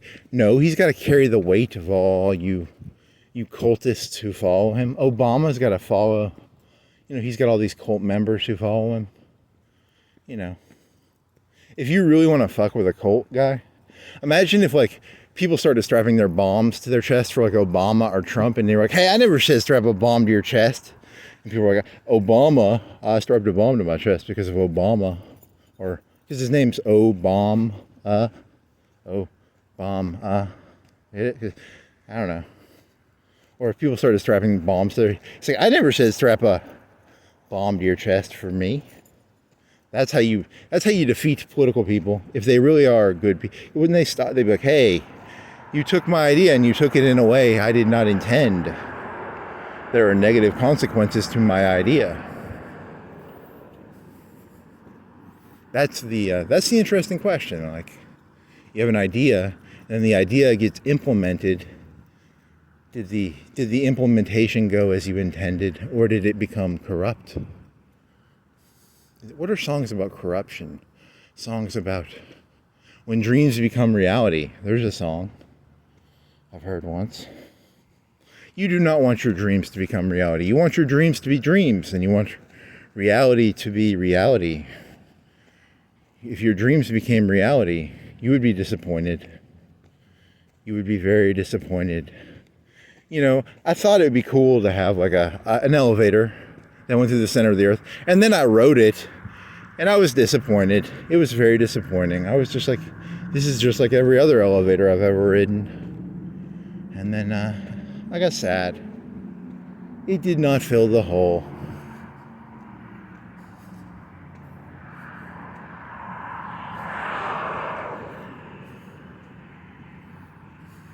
Man builds elevator through center of earth. Feels nothing after completion. It was the journey all along. It was not the it was not the completed elevator that mattered. It was the journey, every shovel pick of the building the elevator through the center of the earth. You'd have to have some pretty fancy equipment to build an elevator through the center of the earth.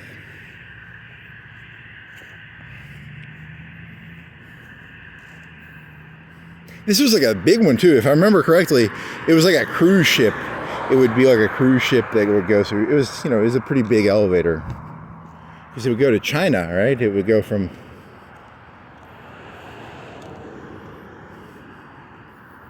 does the United States and China, do they meet? What's on the opposite side of the earth right now from me?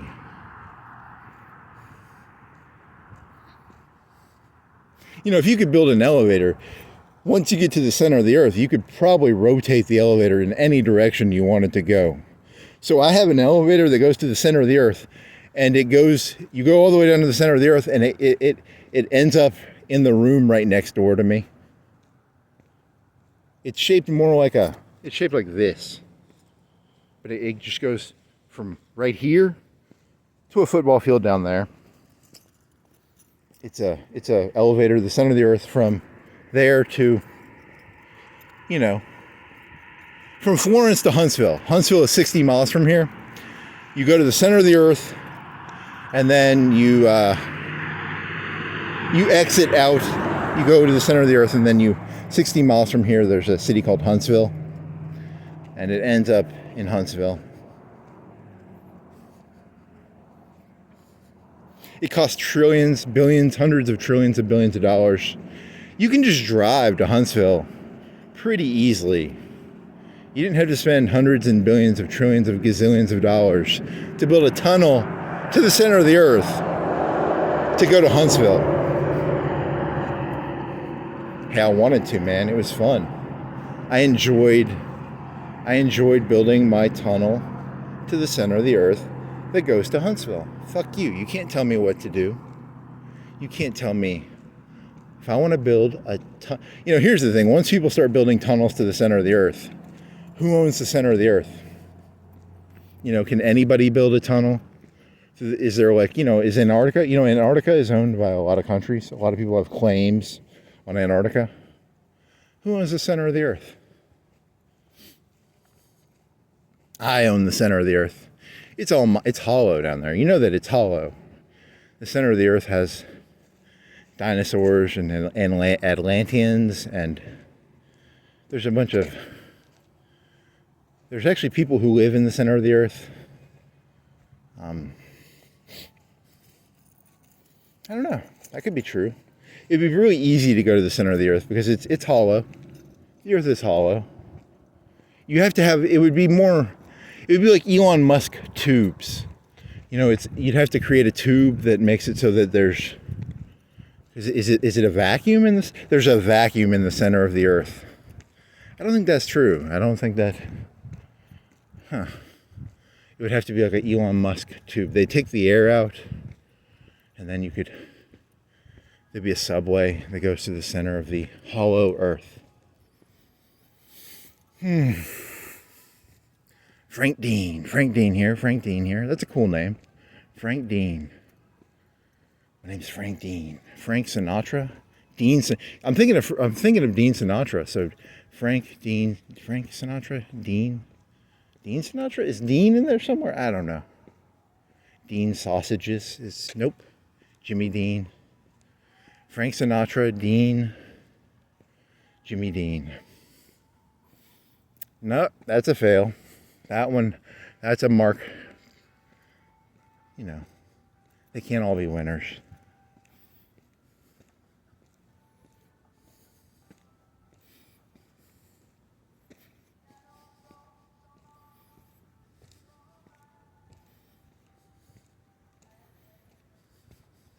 Ooh, I remember when it must have been like 2007. There's a Burger King down there, and I met someone from elementary school that I hadn't seen since elementary school. And he had a kid. It would have been like 2007. His kid would be like 18, 20 years old. 2006. It was probably 2006. So his kid would be 20-ish now. That's crazy. Huh. Doo. Yeah. You're sad. I need to fill my void with... I need to adopt some African children. And I'll walk around and I'll be like, African children.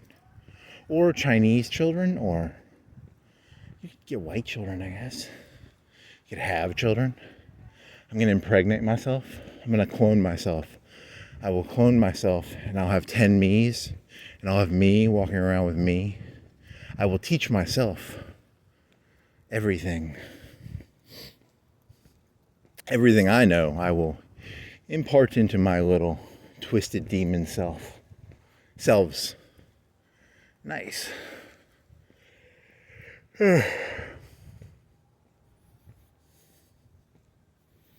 That's my goal. Clone myself 10 times, 100 times. I'm going to clone myself, and then I'm going to drop my clones off at like adoption places. I don't want anything to do with me, so I'm going to abandon myself to... He'll just go around leaving babies in... what do they leave the babies in? Is it carriages or... picnic baskets? Was it picnic baskets? Huh. He went around. I bought 1,000 picnic baskets. And then 1,000 blankets. And I cloned myself 1,000. And I just go around to baby.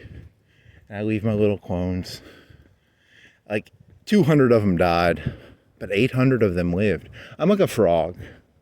A lot of my kids would die. The tadpoles die. But half of them lived. 10% of them live. Yes, I'm doing the frog system. Here's the thing. I wonder about this. I wonder, would I be better off if I was raised, in an adoption place? Don't they teach you? Aren't those the toughest people in the world? Aren't they kind of like tough? I'm doing you a favor, future me. I'm leaving you in an adoption agency where you'll have to fight. He's thinking of that there's The Wire where the kid is in a... His name is Randy, and he sold candy. But then he's in an adoption place. He's all tough then. He turns into a tough person. Randy the Candy Man. Right? Randy the Candy Man. I ain't talking no cops. Randy the Candy Man says. Randy the Candy Man. The Candy Man. The Candy Man. Randy the Candy Man. Was it Randy? I'm gonna go look at the gas lights. I like to look at the gas lights. And then I'll go home. So this will be a 2:30, probably a 2 hour and 30-minute walk. Randy the Candyman, gas lights, and Hulk Hogan's kid. What did you talk about? You talked about, yeah. I brought my notebook. I can never remember what I talked about when I get done with these, but what did I talk about? It doesn't matter. It's the digging that matters. It's not the destination. It's the digging. It's the digging that counts. The digging counts. The digging counts. You gotta dig, and then forget everything you dig. And then you just repeat. The next day, every night, I'm actually saying the same things to myself. I've never changed one thing I've said. I'm just repeating the same story over and over. That would be crazy. You know, you had like an AI program. Here's 30 of your videos, and 98% of them are the exact same. And you're like, holy shit, I did not want to know that. I think I say new things, right? I'm coming up with new stuff. Right? I think this is the first time I've talked about the elevator through the center of the earth that was in a movie that you saw in 2015. So really, did you really contribute anything? Nope. I contributed nothing. I talked about a movie from 2015. Yep, your ideas suck. With Colin Farrell. I want to say Colin Firth, but it's Colin Farrell. He was in True Detective season 2, and he was in Brunis. And there's an old guy. I don't remember. I only saw In Brunis like one time, I think. And they're these assassins, and they're supposed to kill somebody, and they don't kill him, or something happens, and some guys. The old guy is like a Catholic priest in some movies, right? He's like a chubby sort of guy. He's old. He sometimes plays I think of him as like a police warden, or a cop, or a priest. That's what I think of when I think of his face. He's kind of, I don't know. It doesn't matter. He's got a name, but he's old, and I don't remember his name. He's got a name, though. What was he in?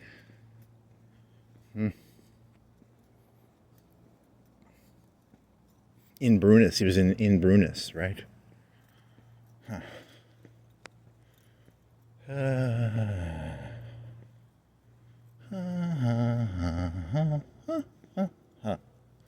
Hee hee hee, ha ha ha, hoo hoo hoo. Hee hee hee, ha ha ha, hoo hoo hoo. In Brunis, and then there's. I actually kind of like that idea of like an elevator to the center of the earth, and it only goes like 20 miles away. That's funny, because the earth is 26,000 miles. It's like 27,000, 26,000, 25,000 miles in diameter. So divide that by 3, and you get 7 or 6. 6 times. What times 3? It's 8. It's 8,000 miles to the center of the earth, roughly, right? Like 8,000 maybe. So you go 7,000 miles to the center of the earth. You go all the way back up 7,000, 8,000 miles, all to travel 60 miles. That's funny. That's funny. If that doesn't make you laugh, there's something wrong with you. That is the funniest joke ever written in the entire history of man. That is the funniest joke ever written. Here's the nice neighborhood. No gas lights yet. Where are the gas lights? Where are the gas lights? These are normal lights. What time is it? It's 3:20. And they have their lights on. These are nice houses. Nice houses. Some of them have gas. Here's a gas light up here to the right. I like the gas lights. They warm me up. The gas lights warm me up. I get cold and I look at the gas light. Whenever I get cold, I think of a gas light. 2 gas lights. And you haven't walked by here in maybe 2 weeks. So there's the Wario gaslights up here. There's Wario gaslights. It's in the shape of a W. They're gaslights in the shape of a W. They're super gaslights. They're gaslights that are, there's multiple lights and they form a W. Okay, this guy's got normal lights, normal lamp lights. Boring. I want gaslights. Warm me up, gaslights.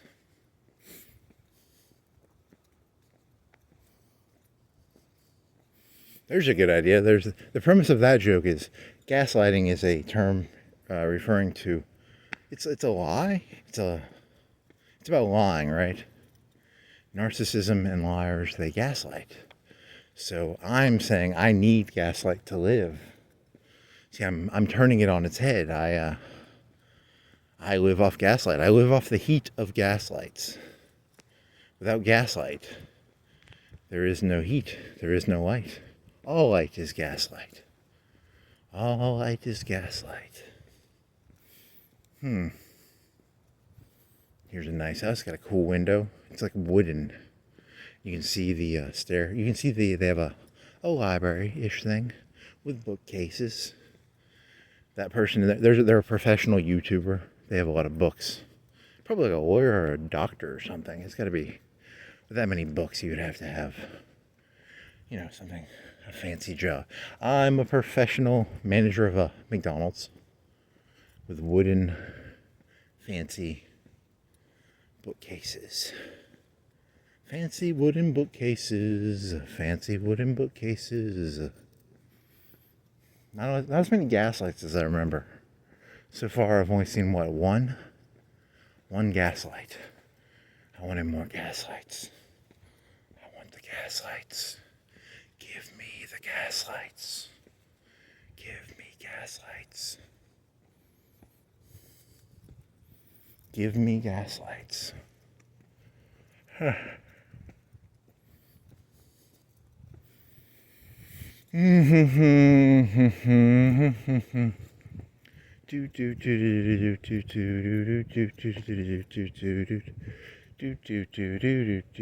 some gas lights.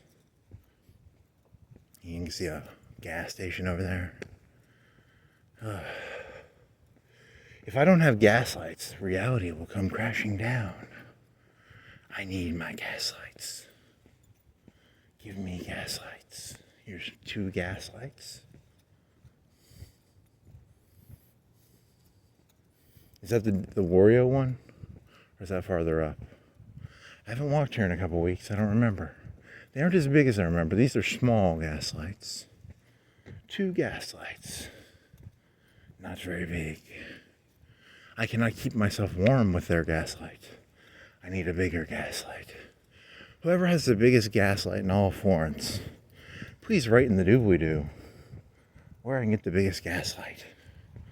I'm looking for a cult leader. I'm looking for a cult leader. Anyone know some cult leaders? Here's the big gaslight down here, right? Or did they ran out of money. It's expensive to run a gaslight. You have to, run gas, and you have to pay for the gas, and local gaslighter runs out of money. Can't afford to pay his gaslight bill. The gaslight drew so many people to me, and now I don't have the money to pay for my gaslight.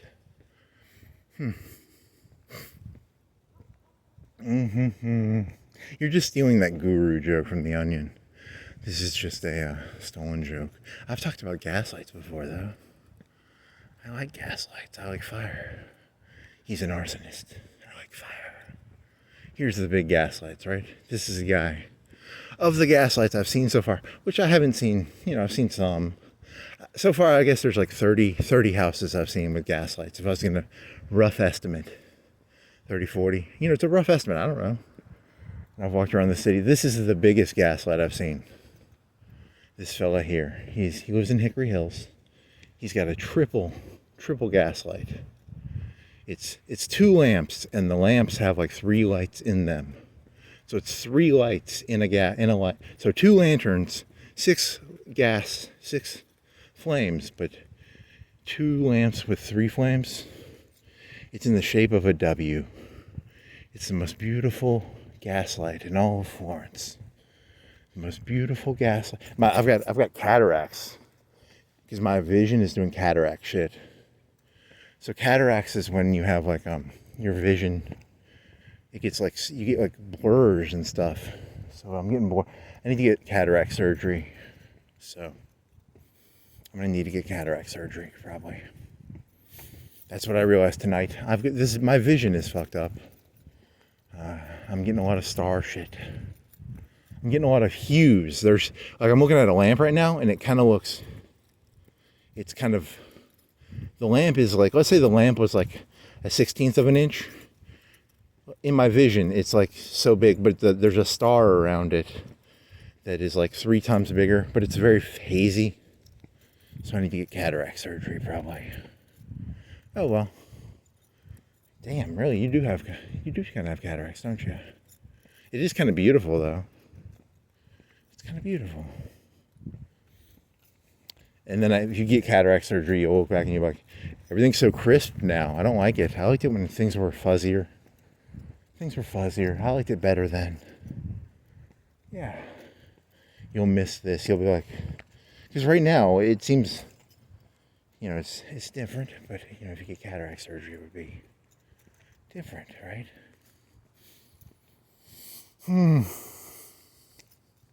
The more things stay the same, the more they change. Right? Are you a gaslighter? Is that a gaslight? I think my vision is so fucked up.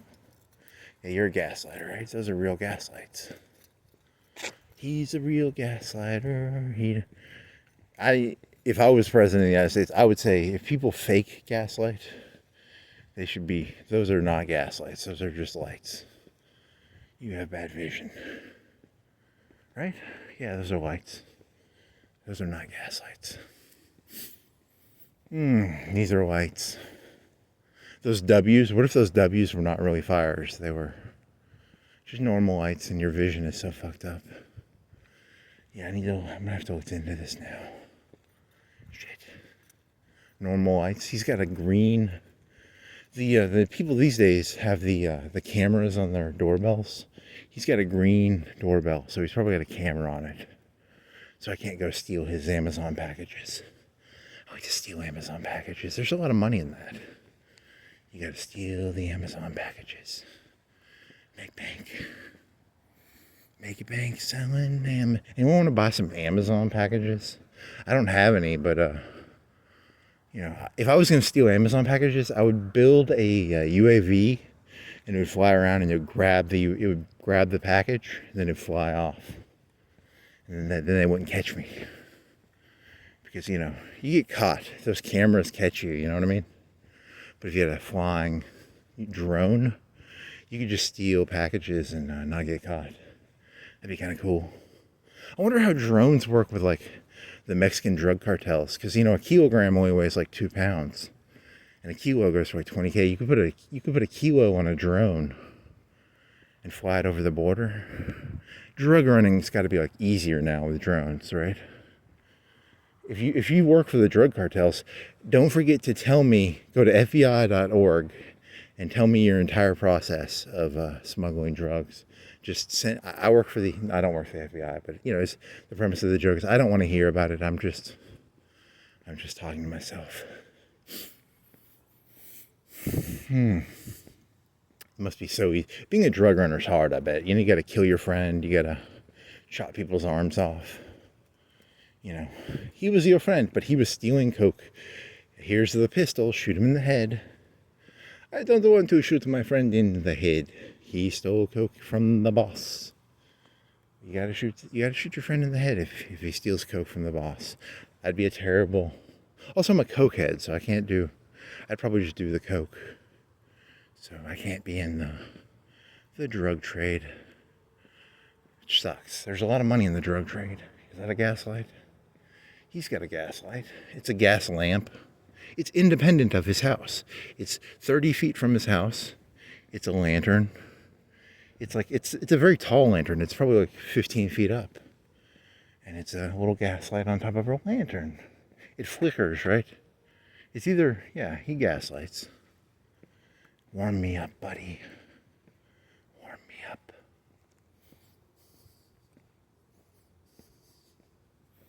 Warm me up. Well, I'm not actually that cold, but whatever. It's a symbolic.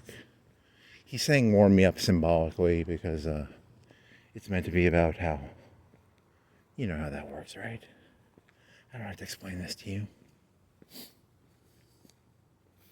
I have to explain it to you. You are all retards. Everybody I've ever met is a retard.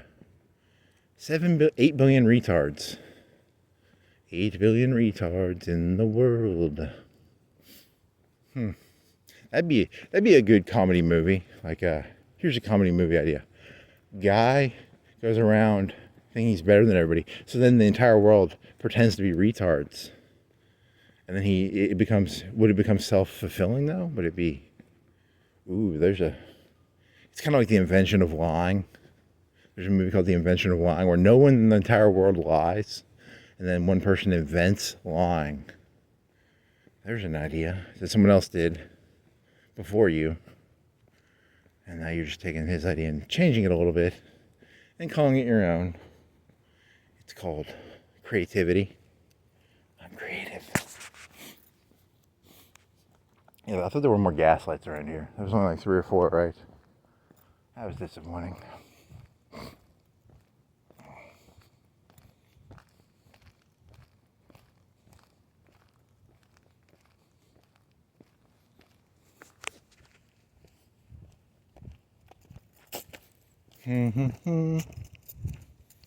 Oh, man.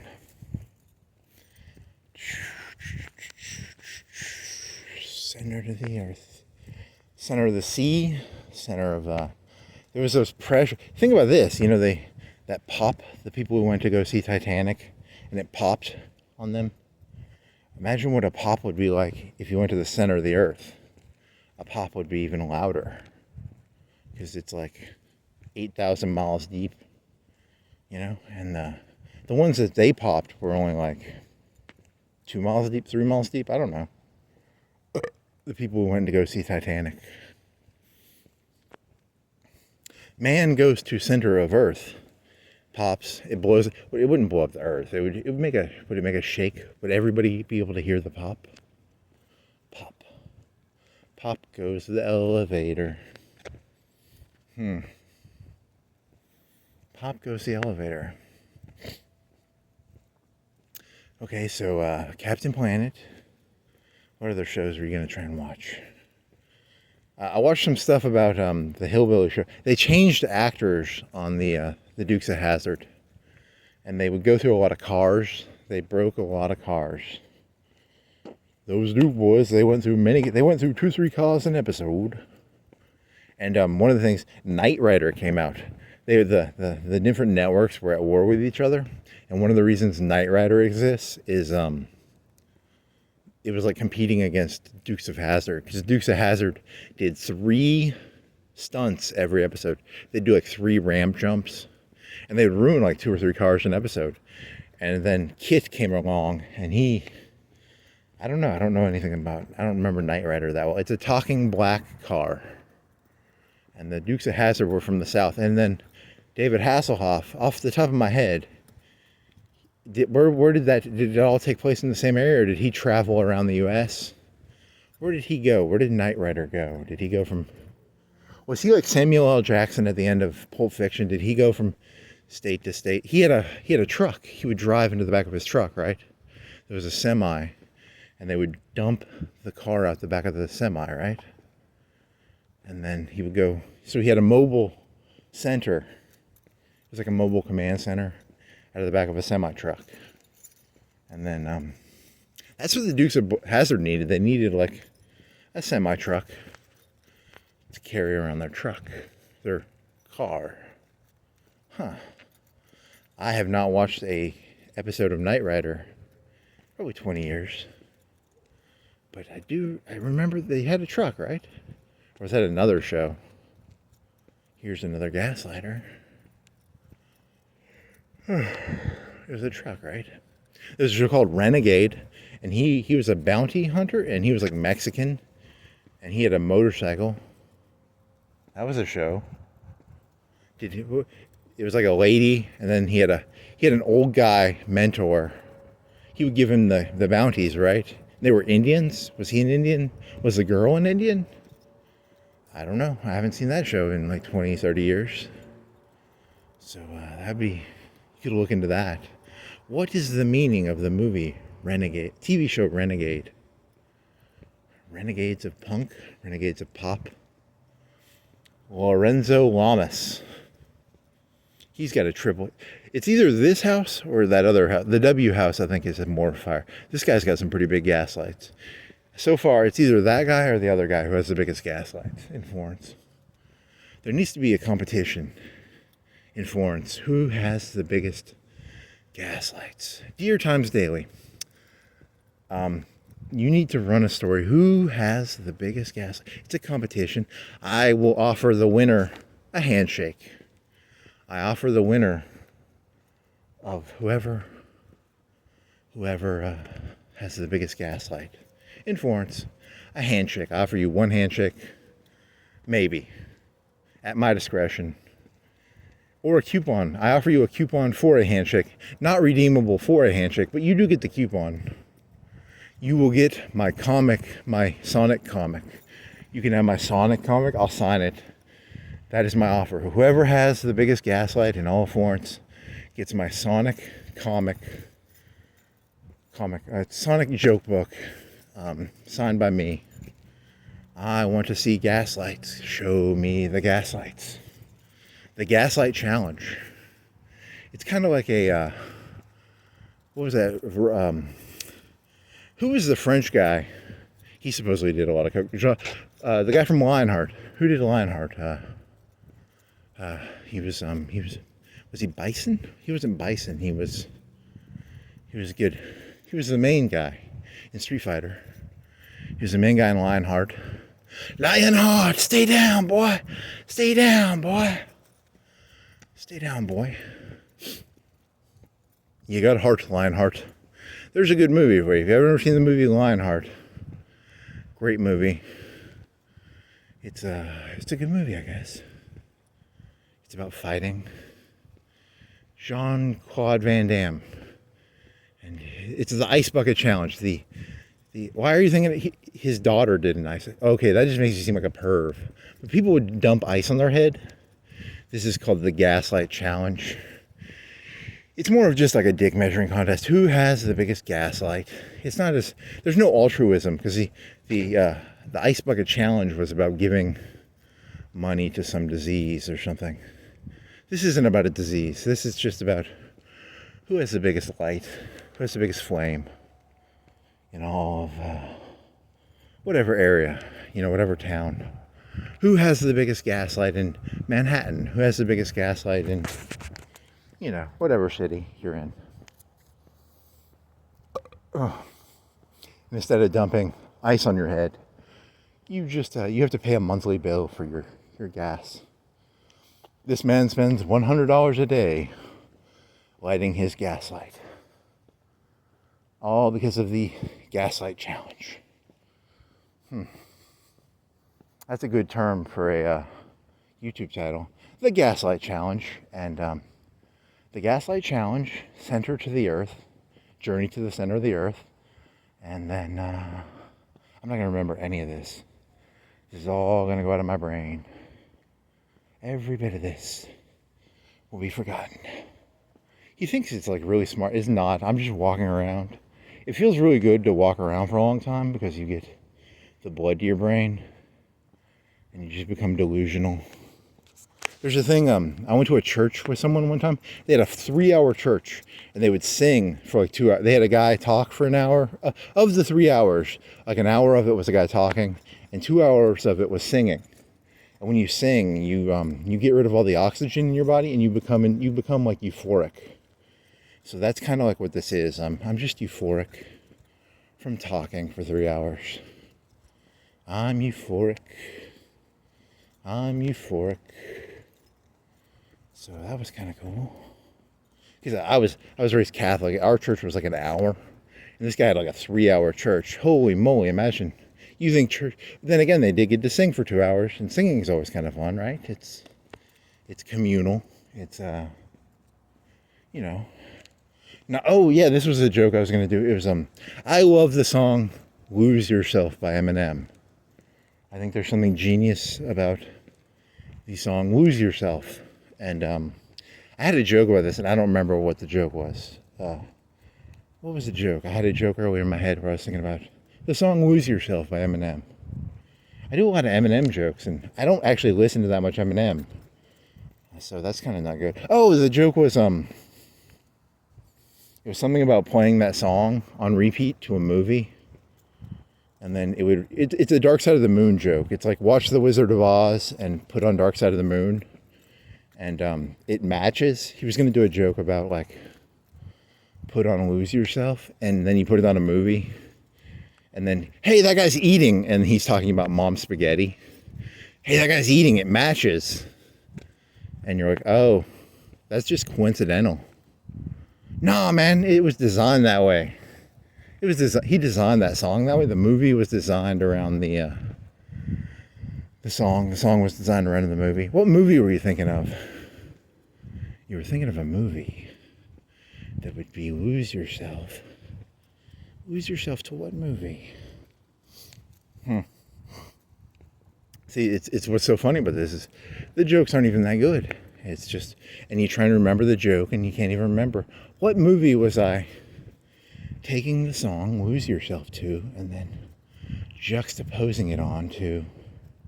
See, you know, because like Dark Side of the Moon, I've never done this, but you play it and maybe it's like a great big gig in the sky is the part where they walk down the yellow brick road or something. I don't know. I've never done it. I'm guessing.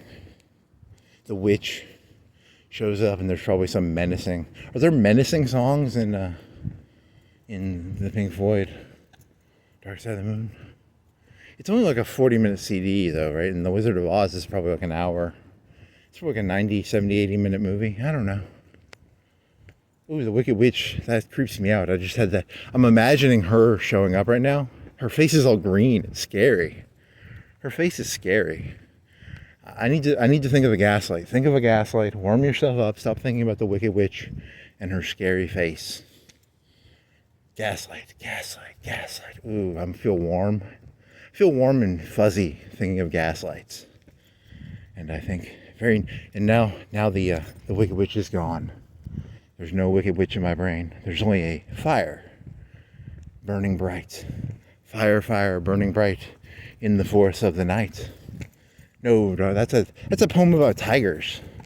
Tiger, tiger, fire, fire burning bright in the forest of the night.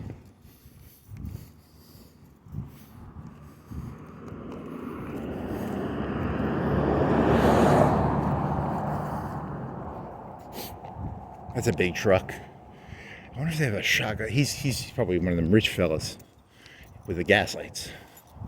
So, it's a big truck though. When did trucks when I was a kid, trucks were normal size. Now they're so big. When did the trucks, you know, it'd be cool if 10, 20 years from now, people will drive semi-trucks around. People will have literal semi-trucks. They'll be EV though. They'll be like Tesla semi-trucks. And people will just have them in there. I can haul a yacht with my Elon Musk semi-trucks. Tiger, tiger, burning bright in the forest of the night.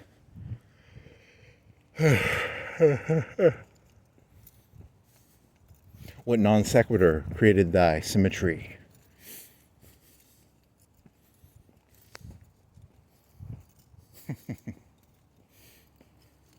Fire, fire, burning bright in the forest of the night.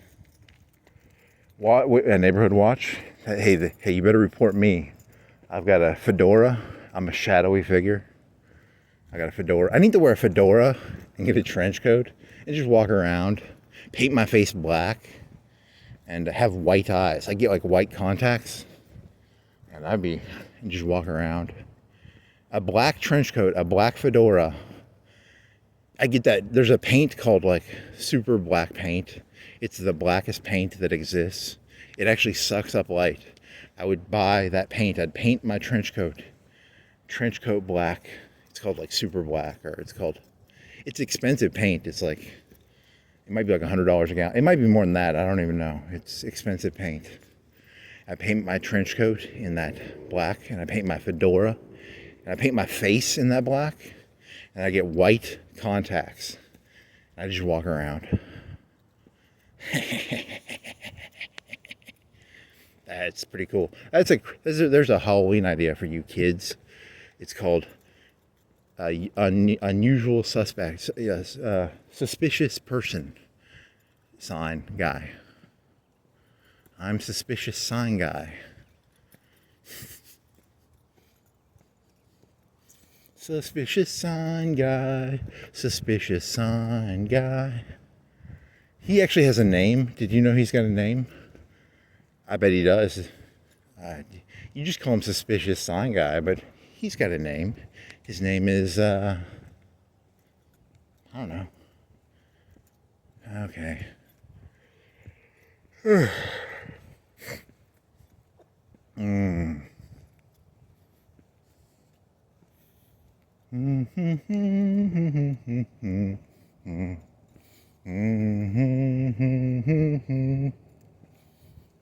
What was Hulk Hogan's kid's name? I don't know. And then there's the pod racing guy from Star Wars Episode 1. He did not do well. I think fame is bad for people. I think we should outlaw fame. I think if we got rid of fame, I think like 99% of problems in this world will go away. I think it's because we have famous people. We need to get rid of celebrities. We need to get rid of CEOs. We need to get rid of politicians. We need to get rid of singers. We need to get rid of comedians. We need to get rid of movie stars. If you're famous, I want to get rid of you. Yeah. You funny.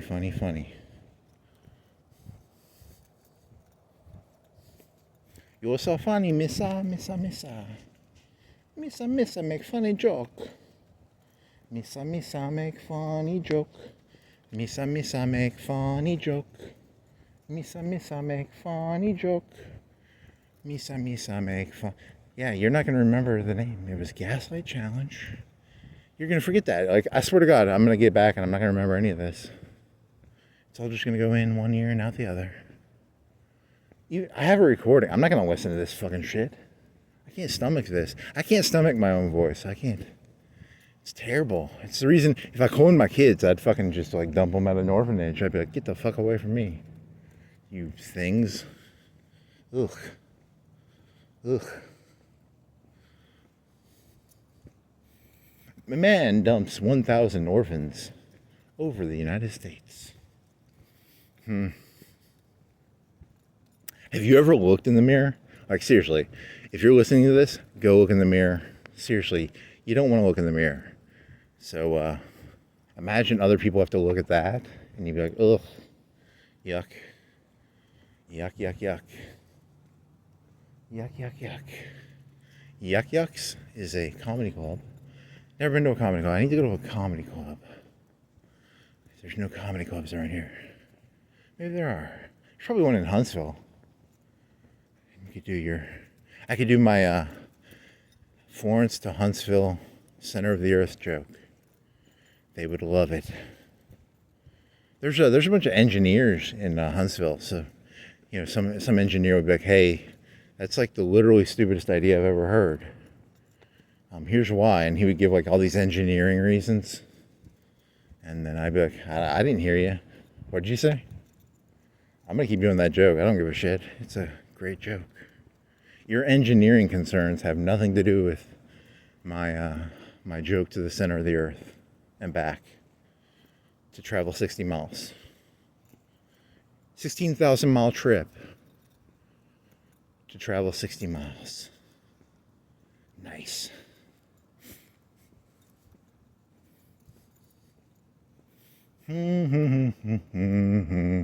Do 25,000 divided by 3 is 16. Yeah, it's 8. So it's 16. It's three. You need to get your numbers right. 3.141592654, something like that. I was in middle school and some teacher had pi to probably like 30 digits on the top of above the blackboard was pi to maybe 40 or 50 digits.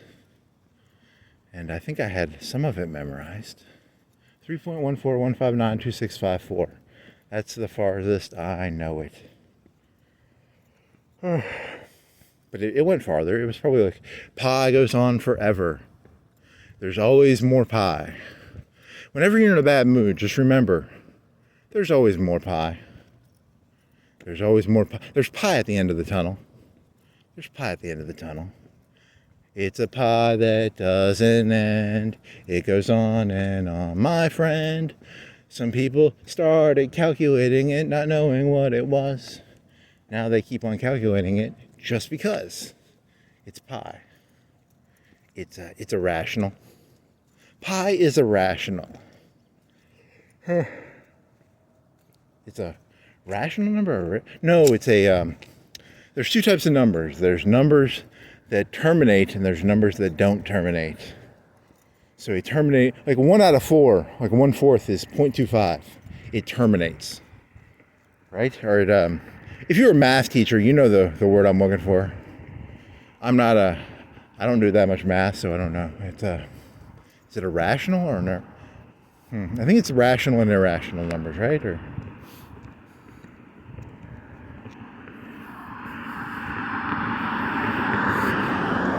it's a number that never ends.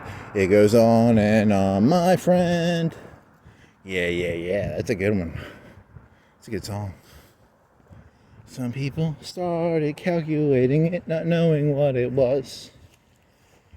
Okay, we got like 20 minutes left. So trying to remember the name of this. It's Journey to the Center of the Earth. How many hours did you do? It'll be like 2:30, 2:40. Yeah, it's good enough. 2 hours is good enough. Journey to the Center of the Earth. The Gaslight. Journey to the Center of the Earth Gaslight Challenge. That's catchy. I like that. That's catchy. It's all about being catchy. It's all about being catchy. It's all about being catchy. No gaslights. Just normal lights. Oh well. You know got last. He's got a purple light. I wonder if that means. What does purple light mean? It's in his garage though, so it's not. He doesn't have the balls to put a purple light on the front of his house. These are like medium. These are above medium houses. These aren't expensive, but they're not cheap. They're on a scale for Florence. On a scale of 1 to 10, these are 6s or 7s. 6s, 7s, probably. But then again, I don't know. Maybe I should go look at the new neighborhoods, because how would you measure these compared to like the ones behind Martin's? I don't know. That's a good question. They're above average. They're above 5. They're 5 or above, but they're not. Are they 7s? Are they 8s? Are they not? 9s would be out by the river, right? These aren't river houses. These are 3,000 to 4,000 square feet houses. These are not 8,000, 6,000, 8,000 square feet houses. Now there might be some back there. I wonder if all the houses in here are the same size. Do they differentiate? Within the neighborhood there are. But most neighborhoods don't have there isn't like $1 million house in a house of like $100,000 houses normally. Normally there aren't. Normally they kind of cohabitate. The houses, they discriminate. You can't. I tried moving a house into a neighborhood one time, and they wouldn't let the house in. They're like, your house isn't big enough to be in the neighborhood. See, in this story, the house is on like wheels, and it's like you couldn't drive they probably wouldn't let you drive like a trailer in here. Trailer park, like a trailer. What are those called? Trailers, yeah. They're called trailer parks, or they're called not RVs. What are they called? The rectangular houses? They're rectangular. They're like classroom. The classrooms. But they're called trailer parks, right? Or they're called trailer houses. Trailer houses can go for like 50 to 100K, the new ones. But these are houses that have like concrete foundations. So you can't drive your trailer house into this neighborhood. I tried. I was like, I don't want to put. They had a community there. Like, no, you can't put your trailer house in a house of $200,000-300,000 houses. They discriminate. I'm against discrimination. End housing discrimination. Just because, you should be able to park your trailer house anywhere. I squat in my trailer house on other people's land. That's a dangerous thing, because then they would just like destroy your house, right? The key to squatting is you take over another person's house. It's like, okay, subject, yeah. I'm like that guy from, there's a guy in Canada. He just goes around camping on people's land illegally. He's an illegal YouTube camper. He needs to be arrested, even though he lives in Canada. So, I don't know. What's his name? His motto is, camping is intense. Hunker down. His motto is hunker down. So if you Google hunker down, you'll find his YouTube channel. And he sneaks around and he'll put a tent up in random places. So if you're ever in a bad mood, just think to yourself, could I put a tent? Where could I sneak a tent around here and sleep for the night? Oh yes, hunker down, buddy. I go behind this gas station and I hunker down. Yes, Macy's. Used to be called Macy's, now you're called Metro. Yeah.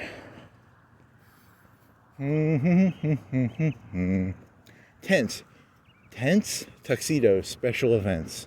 They're the party pros. They are experts at partying. They don't sell liquor. I wonder if they've got like a Coke connection. Do you think they have like... They can't say that. Like tents, tuxedos, special events, wine, liquor, punch bowls, special white powder.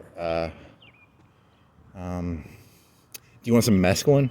We do mescaline parties. You want some LSD parties? Do you want to do, I'm looking to do an LSD retreat. We take the company, we take the people, we take them on a retreat. We all do mescaline and LSD together. It's a team building exercise. Come on down to Party Pros. They will help you get your LSD mescaline CEO party building retreat event connected together.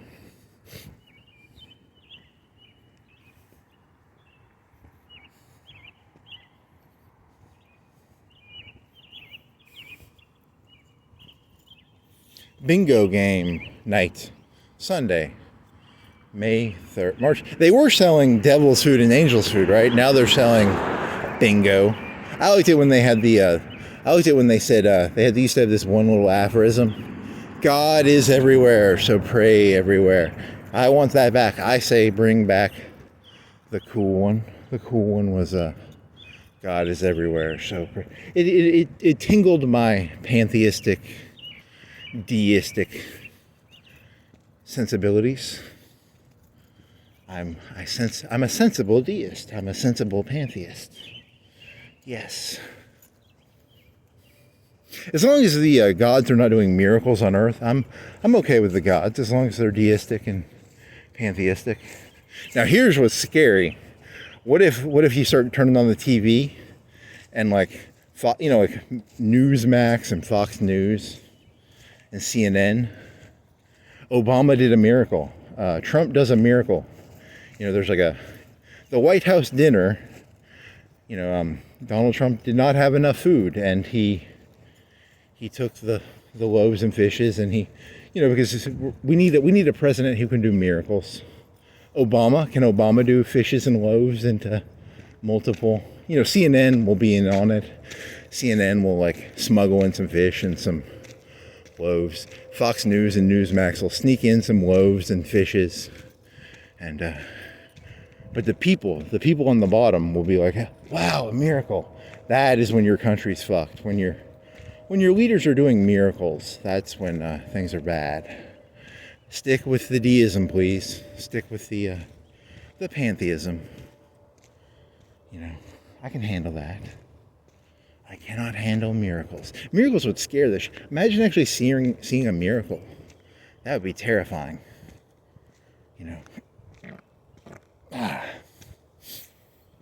You'd be like, did I just go like imagine you're looking at a car and the car splits in half into two cars. That would scare the shit out of me. That would be... I did way too much LSD that day. I saw some miracles that day. I saw some miracles. Stick with the God is everywhere, so pray everywhere. This Sunday, Donald Trump will do and or Obama or Hillary Clinton will do a live miracle on Fox or CNN or MSNBC.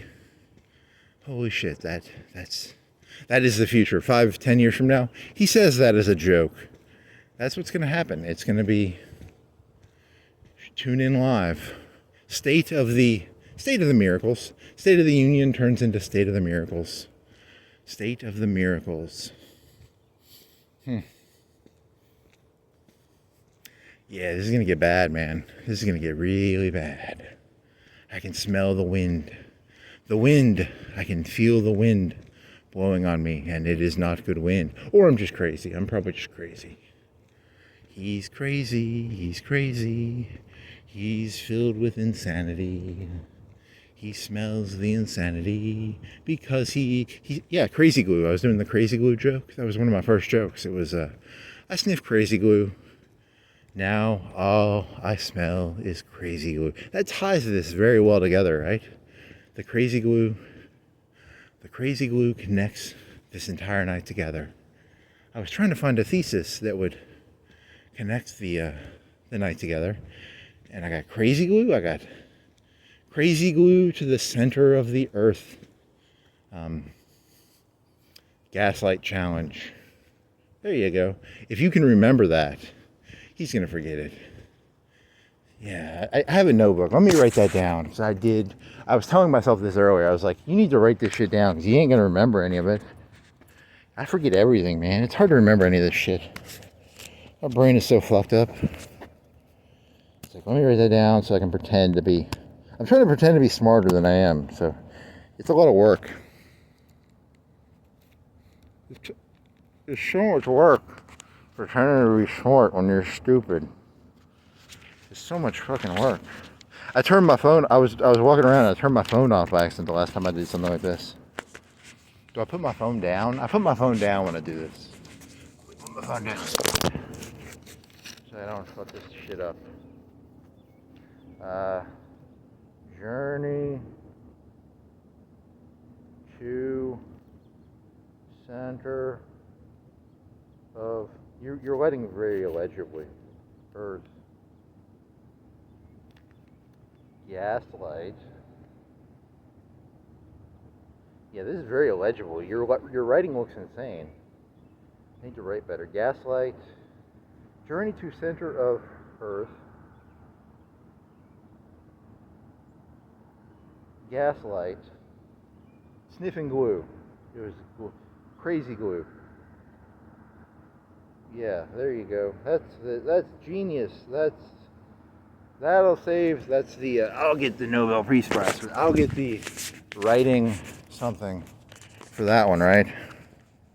That's the one that thousands of years from now, people will go gaslight, crazy glue, journey to the center of the earth, challenge, and it will be the movement that changes all of humanity forever. For on that day, humans realized that only by traveling to the center of the earth, sniffing glue, and creating gaslight challenges, does man expand himself into his true being. His true being is that of traveling to the center of the earth, snorting glue, crazy glue, and gaslight, snorting glue, and I don't know. I wrote it down. I don't have to remember it. I wrote it down. Here's a good one. There's two types of people in this world. There's a joke. You ever been part of a story? Have you ever heard someone tell a story about you, and you were there for that story, and you're like, I didn't do that. That wasn't that interesting of a story, and they turned it into a story. That's what because you only remember. Your memories are based on how important something is to you. So you only remember something the first time. The second time, the third time, the 10th time, you don't remember it. But the 1000th time you do something, that Mundi guy, he got white shoes from his uncle. And those shoes, he never forgot those shoes. But I've had shoes my whole life. I don't remember my first pair of shoes. So that Mundi, I don't know, is that good or bad? Good old Mundi with his white chalk shoes. Okay. But then again, everybody has their first. I've never been prime minister. He's prime minister of India. I can't, he can't go. He can talk down to me like, oh yeah, you've had shoes your whole life. I've never been prime minister of India, buddy. Remember the first time you were prime minister in India? No. It's a humble brag. He's doing humble brags. I did not have shoes. I wonder if he's like a billionaire. I wonder, is he like, because, Hitler made a bunch of money off Mein Kampf. I wonder if he's got a bunch of hidden money. Is he like Putin? I'm going to call him corrupt, even though I don't know anything about him. I literally know nothing about him, but he's corrupt. He sold his, it's in Hindi or Pakistani or Indian, and it's my story in Indian struggle. It's his struggle. And he's worth like $1 billion, right? Probably. He says to try and copium his way out. I need some copium. Donald Trump needs to hand out, we need a weekly, okay, we don't need UBI, we need universal basic copium. How about that? I just want my universal basic copium. Can you give me some copium? I don't care if you're a Democrat or a Republican. Give me my copium. I want copium. I want lots of copium. I'm filled with seething. I need copium. Cop car. Hey, no cops tonight. I did not see a cop car tonight. Very calming. I mean, this guy, he lives here, so he's not in the car. He's just a guy who has his car parked out there, so no increased blood. No, I did not, while walking around tonight, I did not think about getting beaten with I've never been beaten by a cop, so why are you scared of getting beaten? Because you deserve, I've never been beaten by a cop, but I think I should be beaten by, I think a bunch of cops should have nightsticks, and they should just, 5 or 6 of them just, around me in an alley, nightsticking me. Wham, wham, wham. I feel like I deserve it. Like I've never really had a negative interaction with a cop, yet I feel like I should have a negative interaction with a cop. It's like I deserve it. I feel a deep sense of, every second a cop is not hitting me with a nightstick, I feel disappointed in the cops. If I was president, I would make sure cops give everybody a good nightsticking. It's important, you need to have, the cops need to go around saying, hey, we're the cops, we've got nightsticks, you people need to know about it. Every American needs to be nightsticked at least once a year, once a month, the cops come by, hey, it's that time of the month. Or you can pay like a fee. If your body can't take it anymore, you just pay them some money, and then you could hire an immigrant to take your nightsticking for you, maybe. Like in the Civil War, you had if you got drafted, you could hire someone else to do it. I like to hire someone else to get nightsticked for me. It's a little But I need the nightsticking, actually. I need that. I need the boot on my throat, or I'm lost. Give me which political candidate will give me the most boot on my throat for my vote? I'm looking for a boot on my throat candidate. Donald Trump, he's not going to put his boot on my throat. He wears nice fancy shoes. He doesn't have, well, and then again, he's the Law and Order guy. Maybe he'll put, or will, Obama's got like the Black Panthers and they've got boots, right? They're all militant-y. Does ISIS have boots? Can they put their boots on my throat? I need a boot on my throat.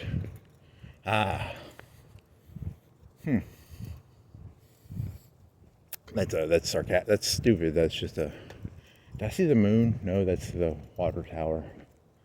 That is a water tower. That is not the moon. The moon does not exist tonight. The moon does not exist tonight. He disappeared. He does not exist. The moon is a she. You know, in foreign languages, the has a masculine, a feminine, and a dare dos. I think the Mexicans have it too. Like there's a nouns are masculine or feminine. So the moon, is it statistically over the course of human history, over all languages? I wonder. Because you could do like a language analysis. Words are probably masculine or feminine, right? Like a cake, it's probably statistically a feminine word, right? I'm guessing, in German or Spanish or French. Do French have masculine and feminine words? I don't know how many. Does Latin have masculine and feminine words, or is it? Probably not. I don't know. I have to look that up. I'm not going to look that up, but if I did look that up, that would be... I want a meta-analysis of masculine and feminine. Is a lamp post? Lamp post is masculine. Trash can? Masculine. Window. Door. Brick. Cement. Pavement. Mailbox. Trash can. Paint. Tree, leaf, light.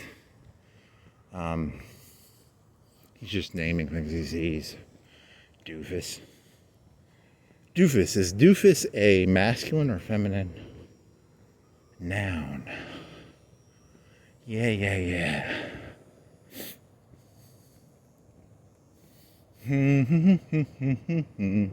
Do.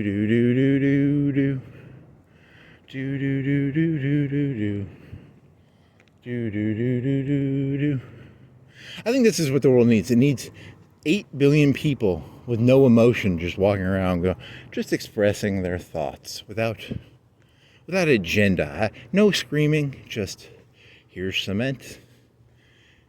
I wonder if that's a masculine or feminine noun in Spanish. The world needs more of that.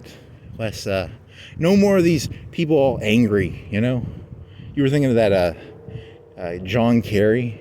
He was getting hassled by some college kid back in like 2000. I don't know, what year was that? It would have been 2003 or 4. And then the guy was like, he got tased by the police. And he was like, "Don't tase me, bro." And he got tased. So,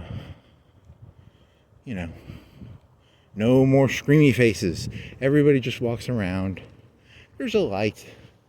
There's a water noise. There's a water tower. There's water noise. It's a water fountain. Very calm, very collected, none of that. Don't tase me, bro. That will be that's an old motto. That's from 2004, 3. That's a 20-year-old motto. Wow, that's a 20-year-old motto? Don't tase me, bro. It's 20 years. It's actually older than that. It's like 21, 22. Right? Don't tase me, bro. Don't tase me, bro. Don't tase me, bro. Don't tase me, bro. Don't tase me, bro.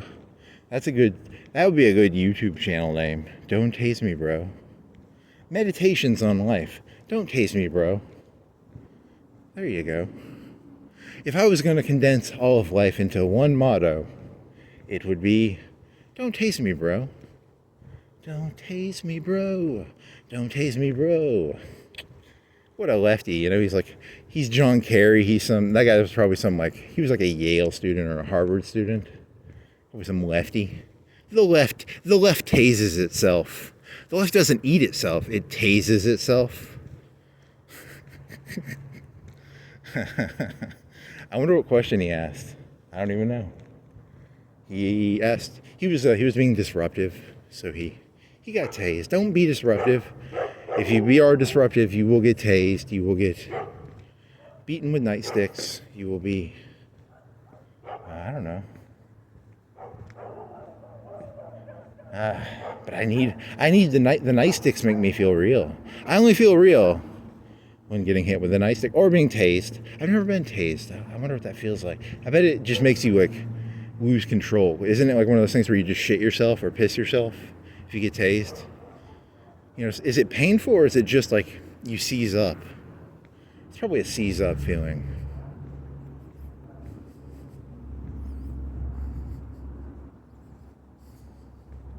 Don't tase me, bro. Don't tase me, bro.